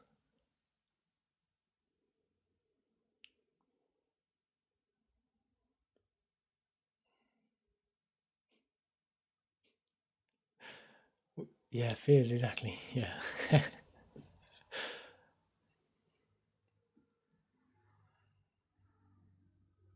Doug, peace is a different kind of high I want to be on. It really is, isn't it?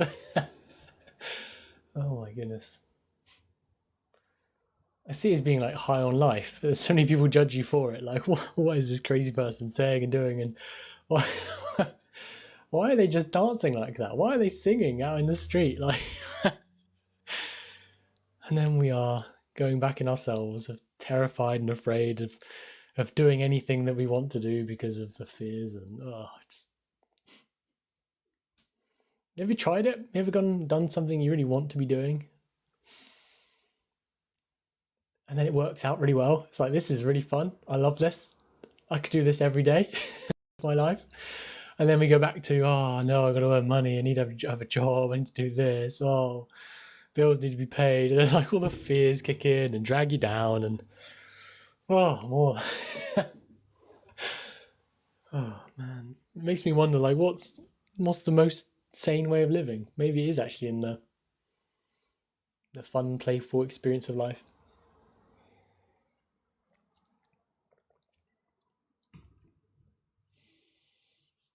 Yeah. Does peace exist in choices, but more in mind? I'm not pretending I have all the answers, by the way. I'm just sharing what comes up for me as it comes up. If it resonates with you, resonates. Take what works, right? Sebastiano, thank you for being here. Yeah, thank you for your lovely questions as well.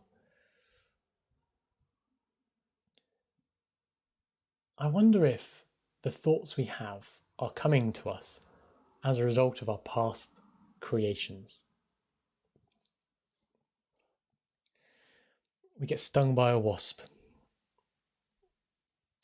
Now, in this moment, I hear a fly, but I don't know it was a fly. I hear the sound of wings flying past me. And in that experience, I noticed the thoughts I have about, I'm not safe, the tensing in my body, the fear. Because I don't want to have that experience of being stung again.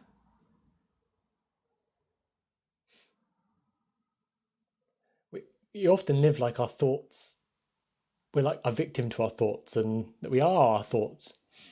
But what if they're just telling us what we've experienced and what we've chosen to believe from the past?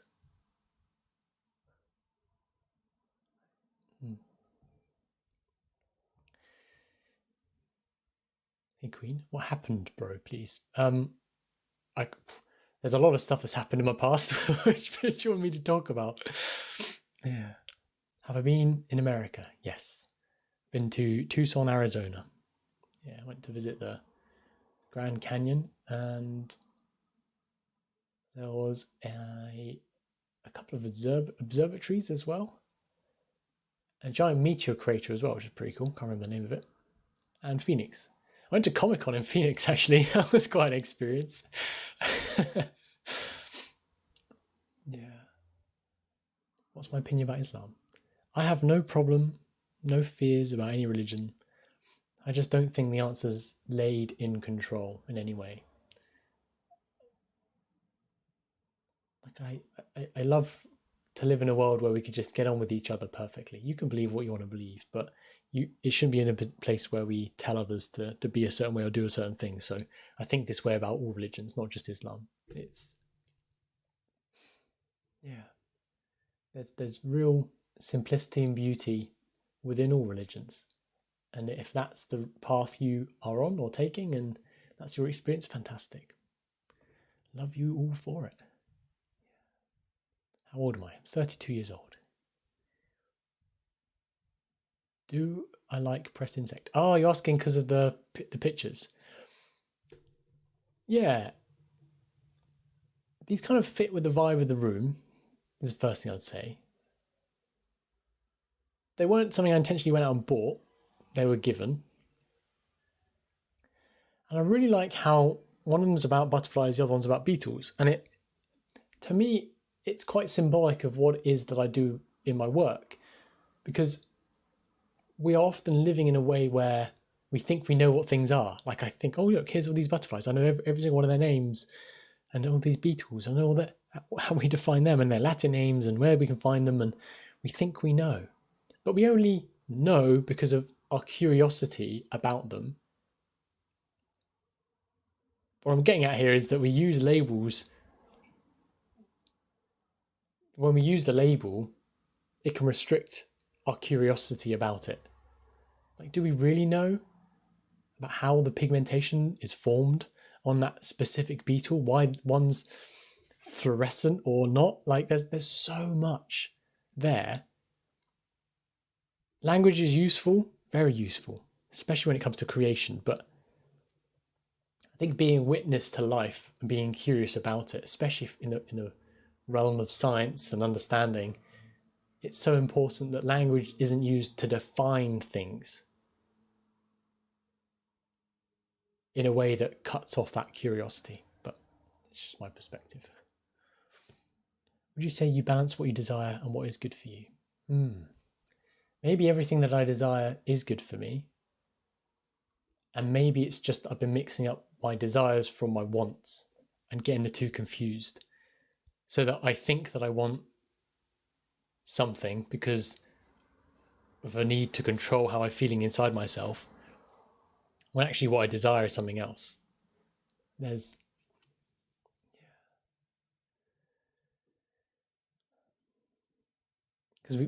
I have that question come up a lot about like work-life balance. How do I? To me, it's not a thing you even balance, really.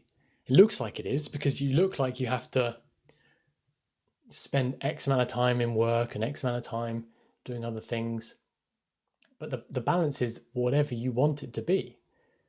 Like you can downsize and live in a van if you want it to be, so you have to work less to have less bills, or you're full nomadic, or you can create a life for yourself where you don't even have to work anymore because you've earned so much from your business you've sold that it's no longer required. Like there's so much that is possible.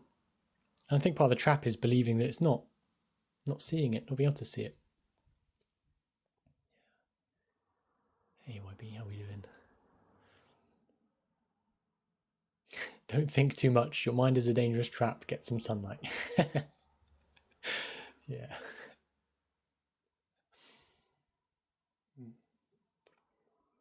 There's a real truth in there, isn't there? They say about depression, can't hit a moving target. After this, I'm going to go and work out because of how good I feel in doing that. It helps me to create my experience. I want to feel like I'm strong, and that's part of that for me. What's my marital status? Well, I've been divorced, but I'm in a relationship.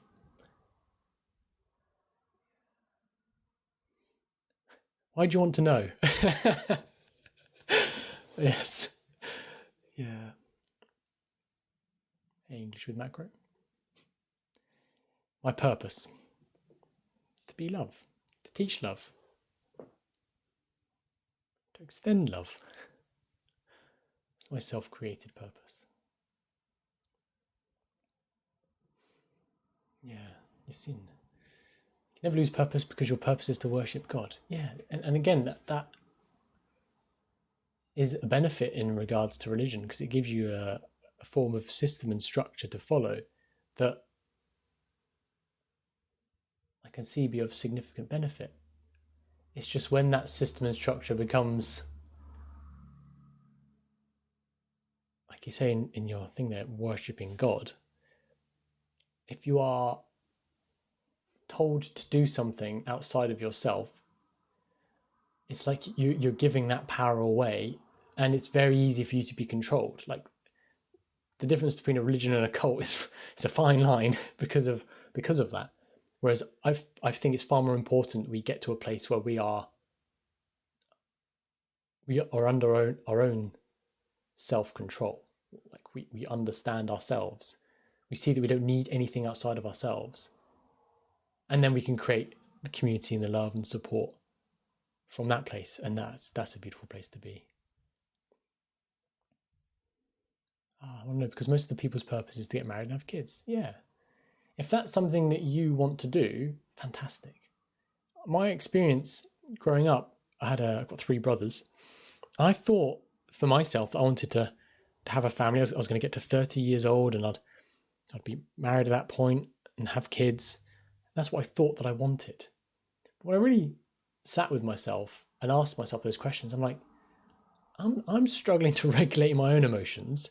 I'm finding it difficult to regulate my emotions when I'm looking after my dogs, like taking them for a walk, and they're maybe not doing the things that I think that they should be doing and trying to control them.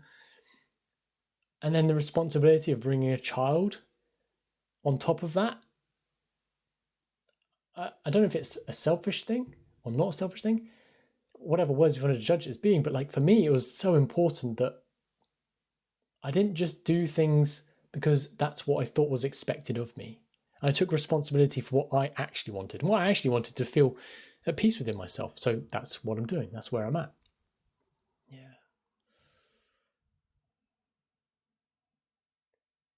Experiencing the divine versus blind faith is two different things, right? Yeah. I mean, it definitely is two different things. Yeah. Blind faith. Faith can be so useful though, can't it? If you are feeling so lost. I think it's just kind of gone askew. We've created it in ways that have been quite fearful and controlling. But when you are truly connected to it, I think there's an element of, I don't need to look outside of myself for the answers. I can trust myself completely to know. And that's a beautiful place to be. I don't have any kids, no. I have a fluffy Pomeranian and a German Spitz.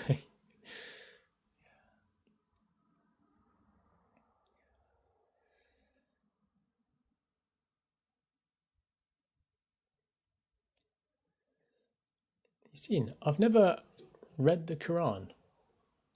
No. For whatever reason, I've not been called to. I say that like I never. In Taoism, I'm not sure what the text is known as, but I was never seeking out like Taoism specifically. It's just had a conversation with someone, and they said something. I was like, oh, that's really interesting perspective.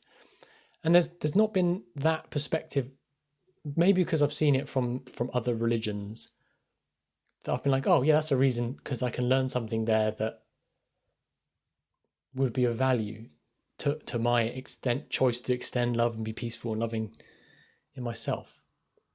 Yeah.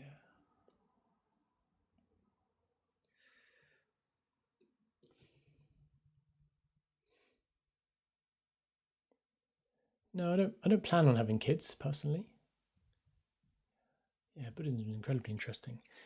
I love the concept of we're on like a soul's journey, right? Where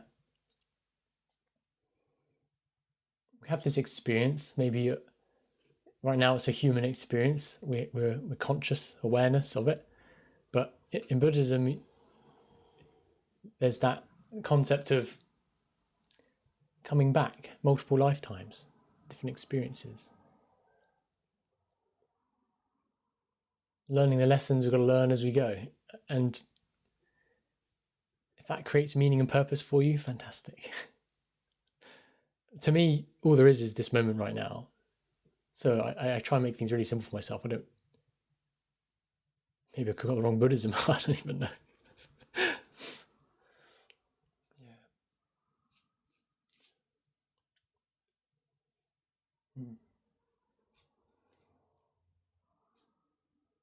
Why complicate things, right? Maybe it's all really simple. We're making rules and you have to do this and have to do that. Yeah. Don't come back. Right, okay. No. I think it's really interesting having these conversations, right? Because we can listen and learn from others. Have you ever heard about children that are born with a real in-depth memory of a past life that they've had? They can recall specific events and dates. To me, that was mind-blowing to see. It's not like one or two, like there's so many recorded cases. And then we kind of go into like the kind of the spiritual world and mediumship and connection to that realm, and it's easy to judge it, isn't it? Right? Like that sounds insane. That's not normal, but it's just another perspective. And when you explore it, you open yourself up to an experience with it. It's pretty damn incredible. And it's difficult to then to not believe in these things. not that you're being brainwashed in any way, but like just the evidence is so compelling. There's a series on Netflix. Oh, Tyler Henry is the medium chap there. If you just search Tyler Henry on Netflix, incredible. I think it's really important we don't keep ourselves stuck in a state of mind that's not open. Like if we consider that we don't know, perhaps that's the thing that's going to help us the most.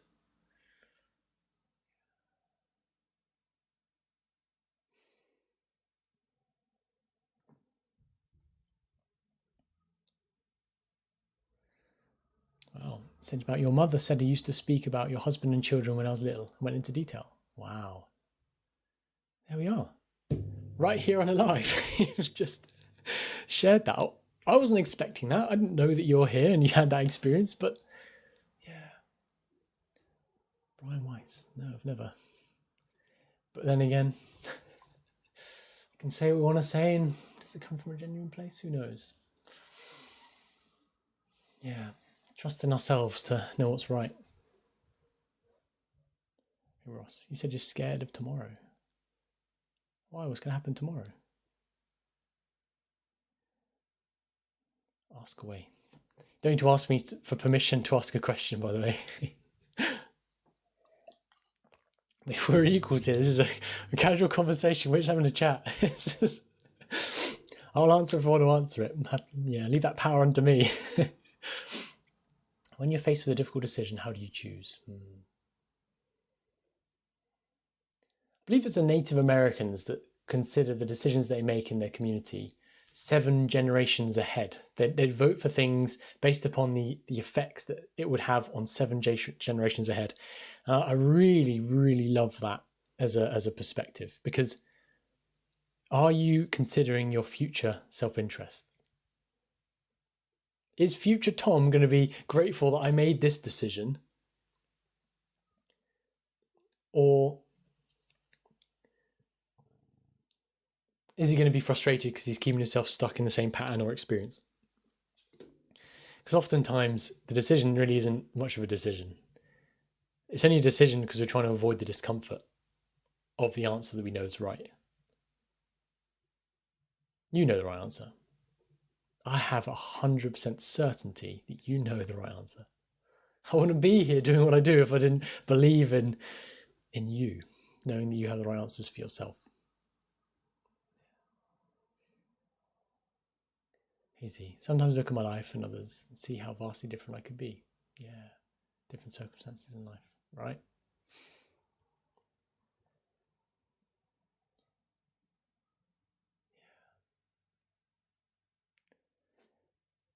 Do I need a mod? Too many spammers here. Potentially.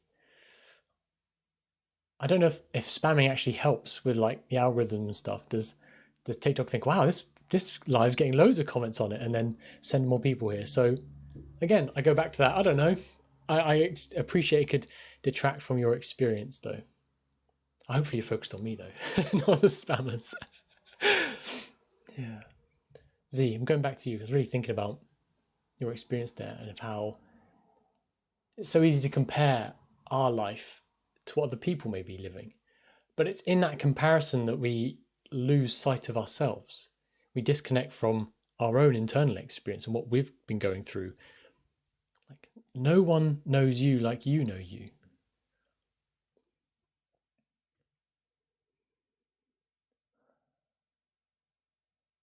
It is easy, isn't it, to compare, oh, that person's got more money than me. Does that mean? And then it's seeing that you are making it mean something. It just is what it is. But if you're making it mean like, oh, I'm not good enough, I'm not worthy, I'm not deserving of love, whatever you're making it mean, that's when the real problems start, right? It's just a scripted conversation. No, it's not. It's all good. Those comparisons, I feel like I'm being set back by myself by it. How do I even stop that? Yeah, so you are seeing it as if like I'm here, they're there, is the kind of analogy I'd give, like they are further ahead or something. When actually, in reality, you're both in exactly the same place. There's just more of something that you want for yourself. So use the comparisons in a way that help you to highlight what it is that you actually desire to experience more of in your life. And maybe you don't actually want the stuff or the things that they have. Maybe you want the feeling that you think that having the stuff will give you. When you become aware of that revelation, it's like, oh, okay. I'm not deprived of the money or the house or whatever it is I think I need. I'm deprived of the feeling I believe that it will give me. That's the truth of it.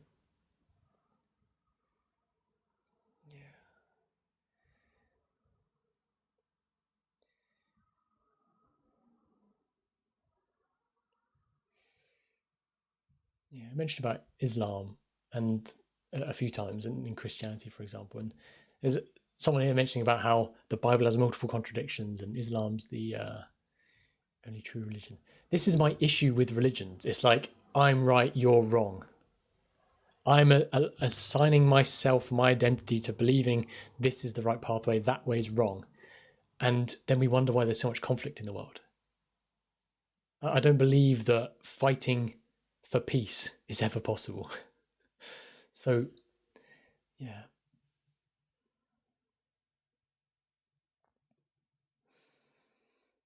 We're not trying to disprove each other. We're not trying to tear each other down here. This is all about loving and supporting and building each other up.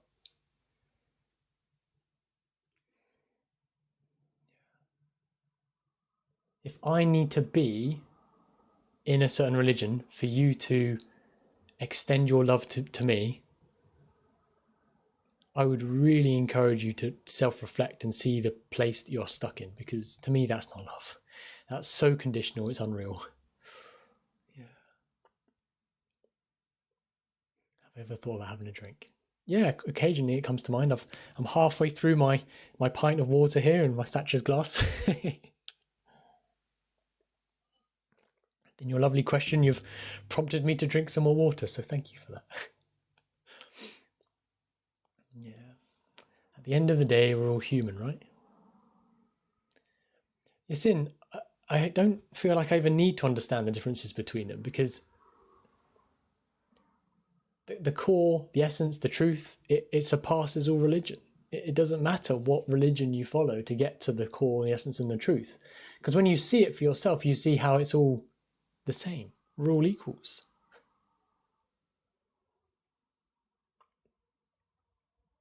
And I think if you're still at the place where this is the right way, you're not quite there yet. Keep going. You'll see it.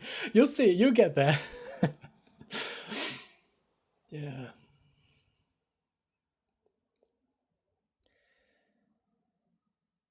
I'm feeling of having less something to reach a certain goal. It sucks. But yeah, man, I feel you. It does. It does suck. It's like, oh, I'm not there yet. It sucks. I feel the way that I'm feeling right now.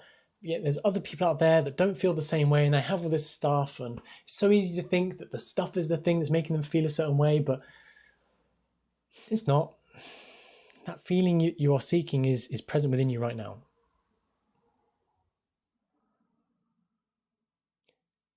I'm a man of my word. I will show you that that's the truth in just 30 minutes. Let's have a conversation about it.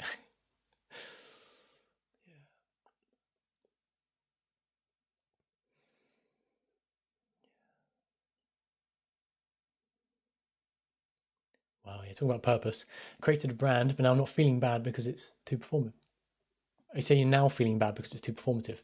Yeah, it's like you create something that maybe is quite desirable, but it's become inauthentic. Like it's not really aligned with who you really are.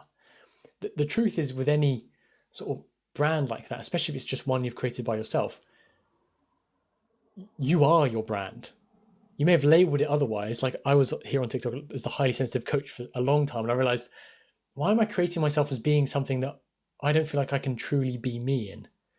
And it's taking that step back and be like, taking responsibility for that which I've created that isn't really me, you know? It feels performative. We're not always perfect. We don't get things right perfect first time. That's part of the learning, right? So, but in order to correct it, taking responsibility for it, You have to say, look, this is what I've created. Here's what I've started with my brand. Maybe it's successful to some regard, but it's not successful because you've aligned it with being performative, and you've recognized that the true success is being fully aligned with it and doing the way that you want it to do, making the content that you want to make, making content, reaching out to influencers. Perhaps taking that step back and just asking yourself, well, what is it I want to achieve with my brand? Like, what's the kind of the mission or the goal here for the work that I want to do? Am I uplifting other people in a certain way? Because once you get that really clear, it's really easy then to have conversations with other people, other brands, other influencers, whoever, and be like, this is what I stand for. This is what I'm trying to do. Here's who I'm trying to help. And then it's so easy to enroll other people into the support of that mission. But when it's like, I'm making my own brand because I want to make lots of money, and people are like, well, why? It doesn't feel very heart-centered, you know? Yay. Wait, Sunday, what does highly sensitive coach mean? As part of my journey, I connected to my own experience of being a highly sensitive person. There's a book called The Highly Sensitive Person by Dr. Elaine Aron. And in that book, I uncovered a lot about my own internal experience, how I see the world and how I find things quite overwhelming. It's like I felt like I've had a greater capacity to feel things, like things feel more intense for me. And that book really helped me to understand myself in a really lovely way. And so I thought, well, looking back at the year and a half of coaching I've been doing at the point that I discovered the book, I saw that a lot of my clients were also highly sensitive people. They just weren't aware of it. So then I stepped into that, took ownership of it. Okay, I want to be a highly sensitive coach then, because that's who I've been helping anyway, but it doesn't matter about me. Like it's all about the space that I'm providing and the listening, the questions, the lack of judgment in that space. And so I've realized that you're either going to trust me or you're not. And having myself as the highly sensitive coach, it's just a form of branding that I don't even need. Like, I am my brand. I'm going to own it. I'm going to be Tom Parrish. I'm going to be Tom Parrish for the rest of my life.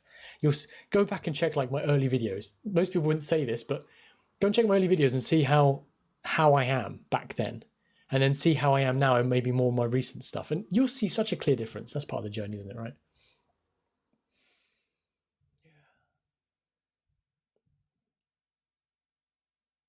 Hey, Munchkin. I mean, it can be your responsibility to uplift people if you desire it to be. It's all up to you. You don't have to, but I say play around with it. Do things that you find fun. Maybe you love cycling. You're like, you know what? I'm going to create a cycling club, or I'm going to repair bicycles, because that will uplift people in a way that you find really enjoyable. And that's a beautiful thing to do. They're the best businesses, right? Because the content is not really authentic, you know, and it's something I really value. Yeah, beautiful. And pushing in a direction where you're like, this isn't me, I'm not enjoying this, something's off, like it leads to burnout. So reflecting and being like, okay, what direction do I want to head in? Oh, that's it. It's wonderful that you're willing enough to even ask the questions into like this space. You're definitely in the right place. 2 seconds in and you're kind of a vibe, man. Thank you. What a lovely compliment. I appreciate you saying that. Yeah. Like, if you need help with anything, like, I cover all topics in life. Like, there's nothing that I'm not going to be willing to talk about, especially with you. So if you see that you'd really benefit from having a conversation with me, do that. My website's there. The conversation's free for you to book. So make it as easy as possible for you. What's my zodiac sign? Taurus.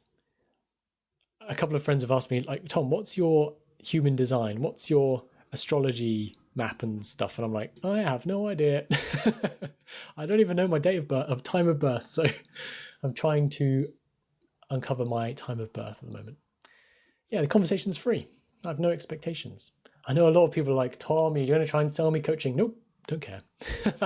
If you're not asked to work with me, that's up to you. But no, it's completely free. Something I struggle a lot with is finding purpose. I try to find it in sports. Yeah. It's interesting the language you've used there. You say you've tried to find it in sports, so you're aware of it, and that sports haven't been fulfilling. I'm curious to know whether you see the purpose is in a sport, you just haven't found the right sport yet.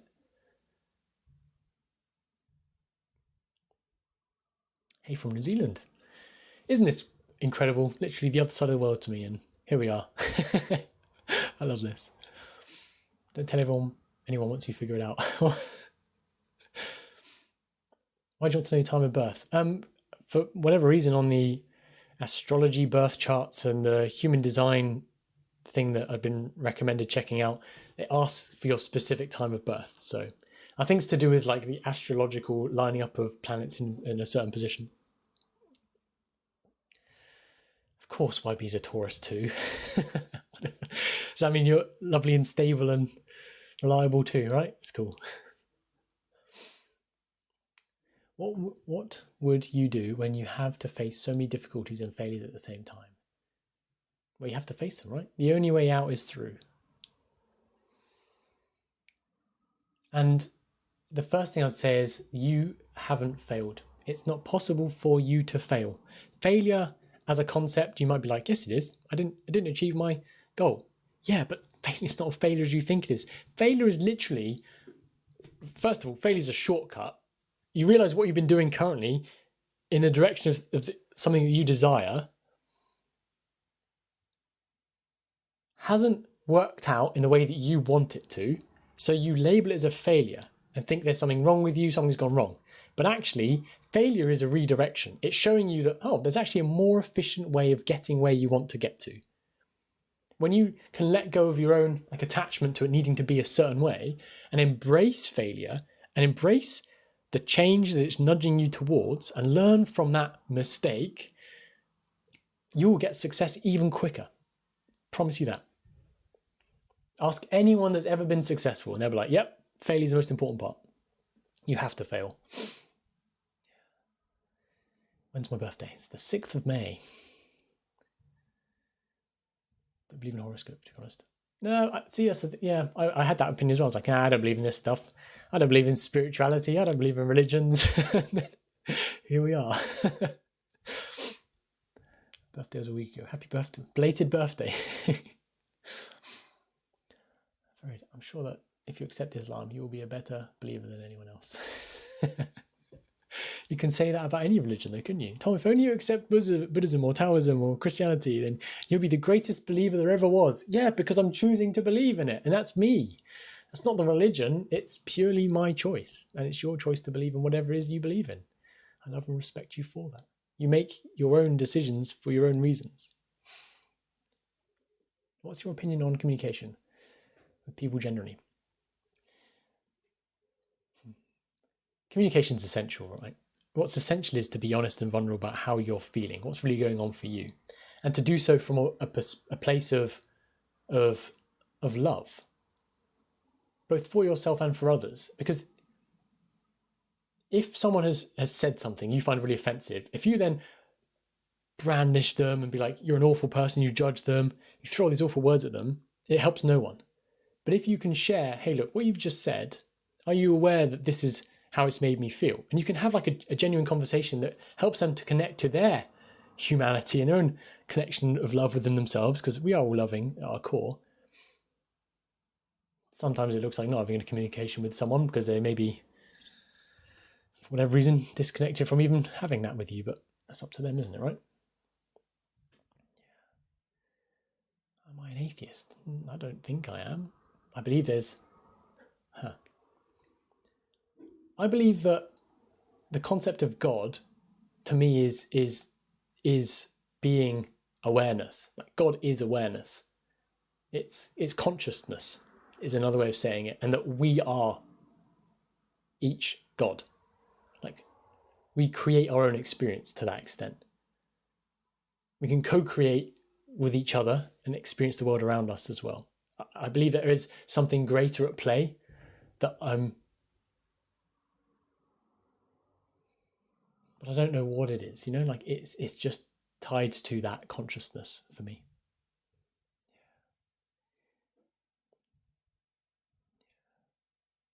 Do you get angry anymore? Yep. Yep. Rarely, a lot rarely, more rarely now, but yep. If I keep going down a path I think is the right thing because that's what I've always done and that's what I believe is still the right thing to be doing, and then I get angry at myself because it's not right, not aligned. Yeah. There's always nudges along the way though before it gets to anger, but yeah, get angry occasionally. Yeah. It's just I haven't been able to achieve any of my goals recently, so I'm a little panic. Yeah. Well, yeah. I would be too if I'm like, I need to get all these goals, I need to achieve all this stuff, and they're like, none of them are working out. I'm like, ah! I'm 20 odd messages behind right now, so if you think this isn't live, it is, don't worry. Yeah, completely relate to that. Do I like chess? Yeah, I quite enjoy chess. I think it's a timeless classic. Yeah. I don't know if I'm any good at it, but it's very enjoyable.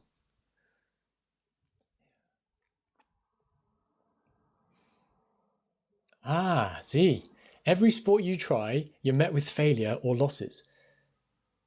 And so because of that, you're saying, I'm not connected to my purpose yet, because in some way you're implying that your purpose is connected to something where you don't fail and you don't lose. Can you see how you will never find your purpose because you're not allowing yourself to fail or lose? Yeah. What is it you're really committed to? Are you committed to avoiding how you feel and how you don't want to take that loss or failure? Or are you actually committed to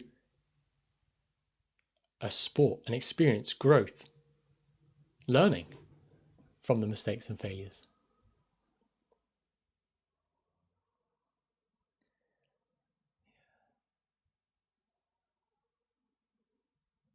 What camera am I using? I'm using an iMac camera for this. Don't talk about religion, it's sensitive actually. Yeah, and it is, and it's important to talk about it for that reason, because if you think that it's justified that you need to fight for your religion, it's important to notice where that's coming from. Like, can anyone actually take away the connection you have to whatever it is you have from you? Well, no. I think that's part of the issue, is that we believe that we have to like fight each other's religion. Oh, it's just...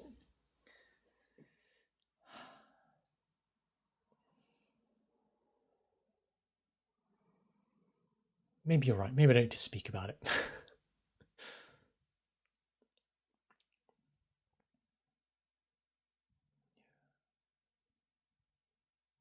You're a mixed child, definitely facing loads of loss.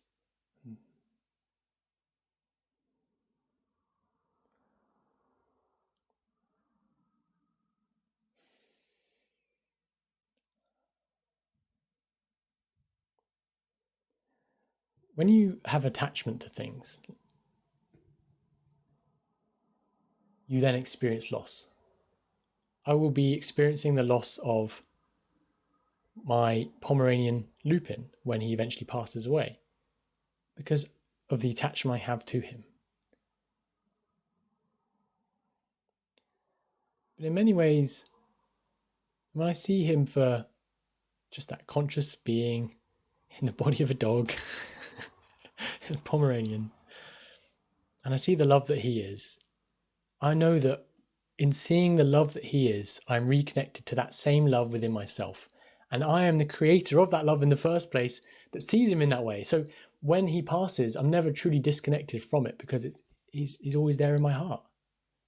So I can't truly lose anything. I may say that I lose him physically around me. I don't get to see him and cuddle with him physically anymore, but the experience I've had with him will always be there in my heart.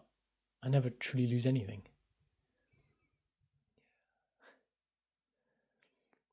Feel a real peace.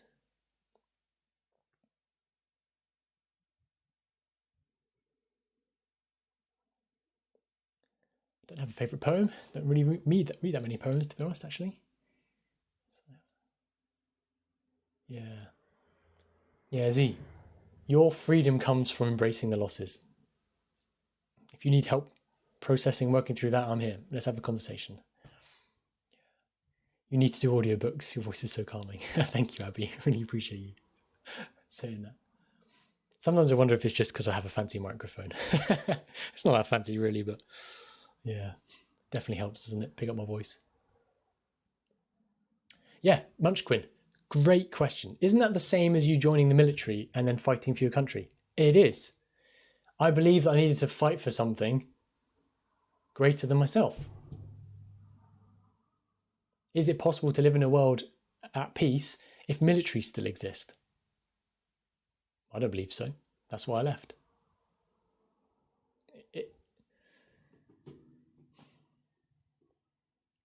We get caught up in fear. We believe that we need to defend ourselves. And from that fearful place, we then attack others. That's the problem.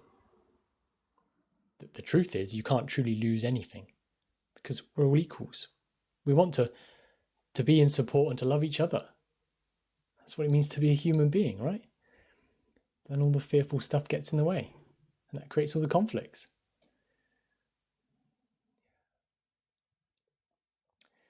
Hello, ESD Caf. How we doing? Hey, Lil. It's good to see you. My accent making me sound very wise. Whether it's the tone of my voice, my accent, or the content of the words that I'm saying, it makes me sound wise.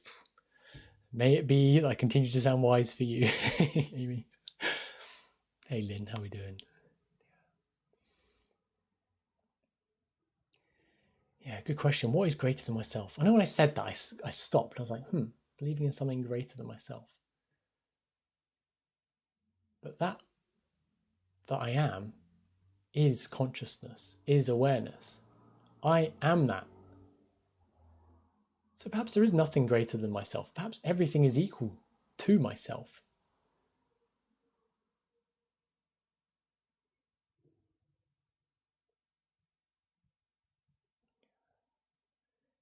Movie voiceover sound, maybe.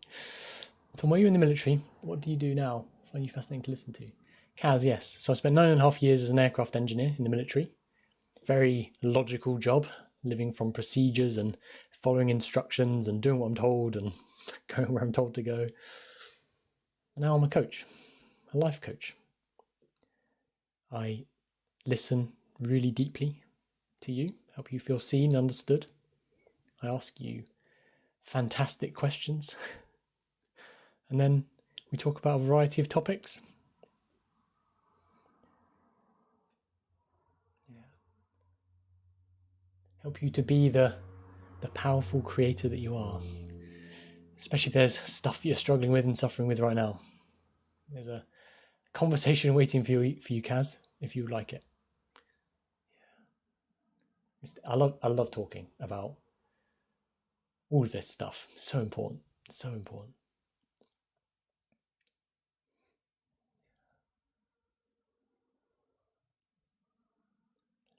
Huge update. Health is still bad, but mentally I'm doing so much better.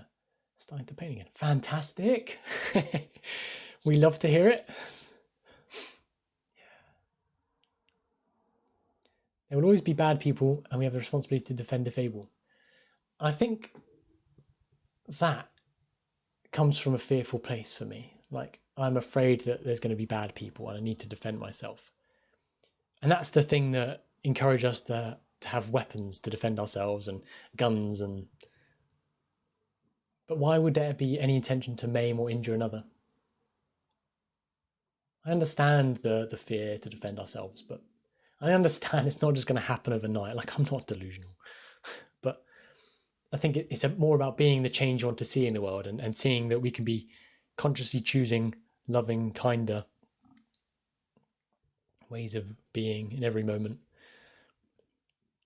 than showing force. And yeah, it's just backwards in my head. Yeah. What book you usually read? Quite a few. I've got at the moment I'm reading, I mentioned about it earlier, 3 Laws of Performance. Incredible book, about halfway through. But it just depends what I fancy learning about, I suppose, or exploring within myself. Yeah. Rita, I think you asked my birthday here, 6th of May. What do you think strength is? Like, what does it mean to be strong?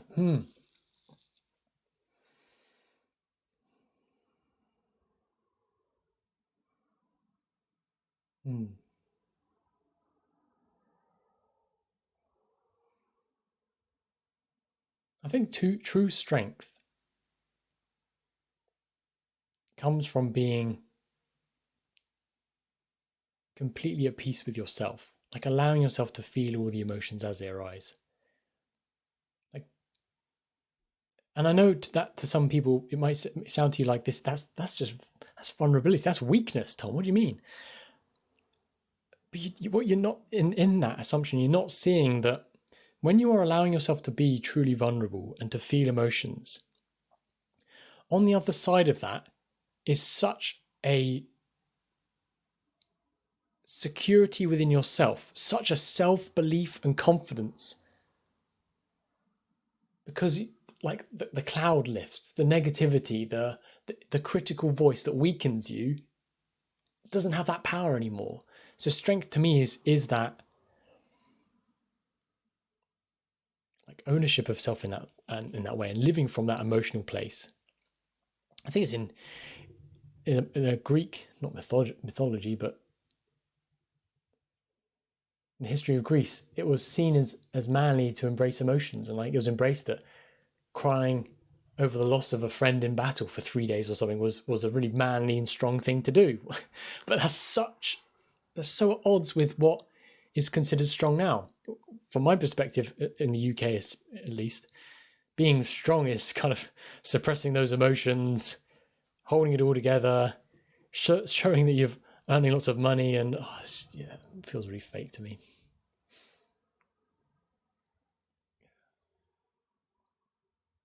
Ford walks are the highlight of my time in the Navy. Hell yeah. Gotta love a Ford walk. Especially in the rain and the cold. Or the snow. They were good ones. Yeah. Yeah, I'm doing wonderfully today, thank you. Really looking forward to lunch.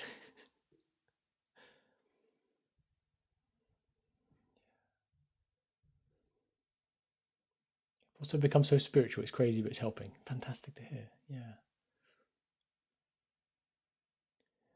Yeah, exactly, Mashkun. Yeah, you join the military to help, not to hurt. And I think there's like a real innocence there, isn't there? But I think when you see the harm that whatever your actions are actually causing, it then gives you the opportunity to make a new decision. So in my own experience of choosing to go vegan, I saw that by me paying for meat, I'm literally paying for someone to kill an animal for my own consumption. I'm paying for it. Like, that's me, my responsibility. And when I know better, then I'm choosing to do better. Something that's more aligned with what I believe to be right. Yeah, thank you, Kaz. Yeah, see, live in Southport, a little girl was killed. I believe in bringing back hanging. We're too soft with crime. Yeah, and there's a reason why you believe that and think that that's the right thing to do. I just see it that when we say things like that these awful people need to be killed, we are choosing to be so detached from our choice to love. And I know even especially in the extreme cases, it's quite difficult to connect to. How do you see the innocence in someone that's murdered someone? You really have to imagine the experience of someone in their life to get to a place where they do what they've done. And in that experience of their life, there's such a deprivation of love and support and acceptance. It's overrun with fear, insecurity, doubt, judgments to even get there. And the solution of just killing them off doesn't solve the systemic problem that created them being the way that they are in the first place. And the loving thing to do is to not justify our removing of love towards them. It's actually the opposite. It's to be more honest and vulnerable about it. Be like, you know, I'm finding it really fucking hard to see how I can actually love that person or ever forgive them for what they've done. But that's the only way. The only way you're going to create change.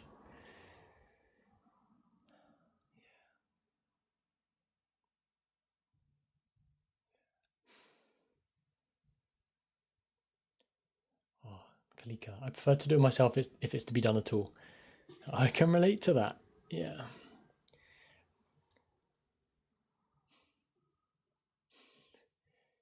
If it's going to be done, it's got to be perfect, has hindered me for so much of my life. Stopped me from even doing things. I'd spend hours and hours researching and learning and studying and then not allow myself to get it wrong. I find it intolerable. But actually embracing that I can just do it and it doesn't need to be perfect, it's enabled me to do so much more.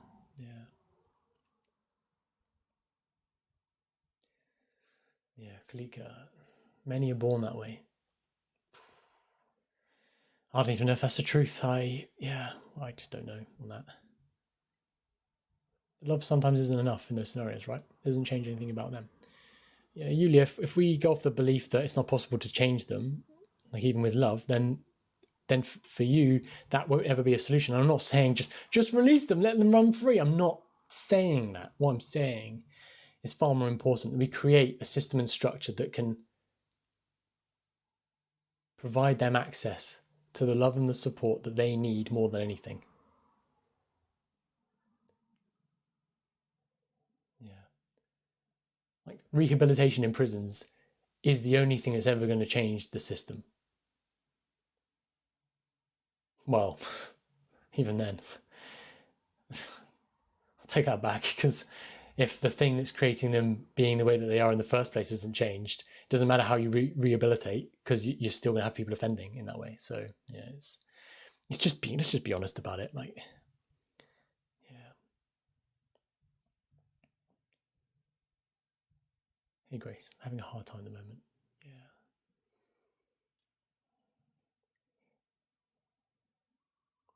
Yeah, I think that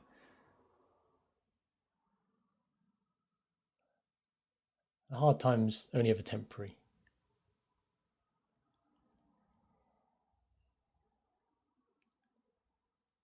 We could have a conversation if you want to talk about what it is you're going through. I'm sure there's something you'd say, you'd then become aware of, that would help you. Yeah.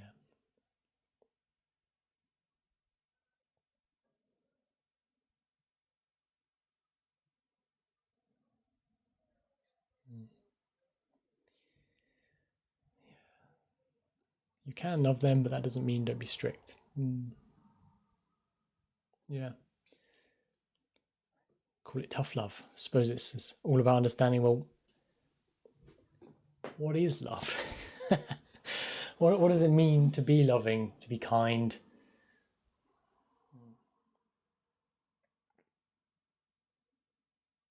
I suppose that's what this is all about in a way, isn't it? It's all a giant play in progress. We're all learning from each other and understanding and seeing how we get on. Doing our best. Yeah. I trust that if you're listening to me, and if you've been listening to me for a while, you are very connected to that loving place within yourself.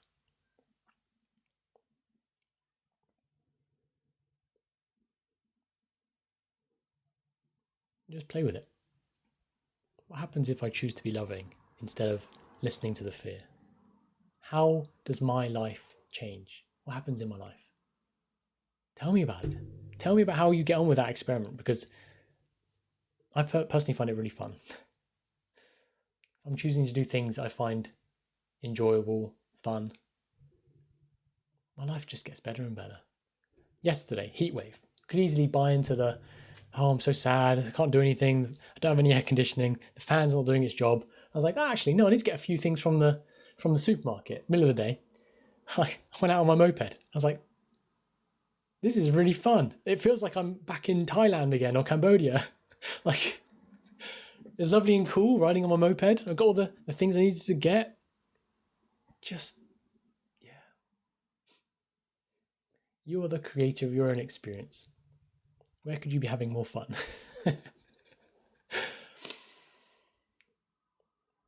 Yeah. Thank you for being here. Thank you for listening to me. If you've listened to me potentially for the full 2.5 hours I've been here for, roughly. Yeah, Yuli, exactly that. Stop thinking and start being. Get out of your head and get out there and do stuff, you know? Hey, Munchkin. Yeah. Maybe I'm conflicted, slightly lost. Aren't we all? Still finding our own ways, right? I'll be really real with you, Munchkin. I'll tell you exactly how it is for me right now, because I'm encouraging you to be vulnerable, and yet here I am, in part, afraid of saying so. I've been creating a business for myself, listening to other coaches and how it needs to be done, right? I think I have to have a funnel or a system or a structure, or I'll be creating adverts the whole time thinking that none of that is me. I just want to be me. I want to share what's going on for me. I want to have these deep, intimate conversations that are really meaningful, and trust that the right people will find me at the right time. They'll want to work with me for the right amount of time. They will come to an agreement for the right amount of money for that work. And I just want to completely let go of needing to control anything and just trust. And I'm terrified, if I'm honest with you.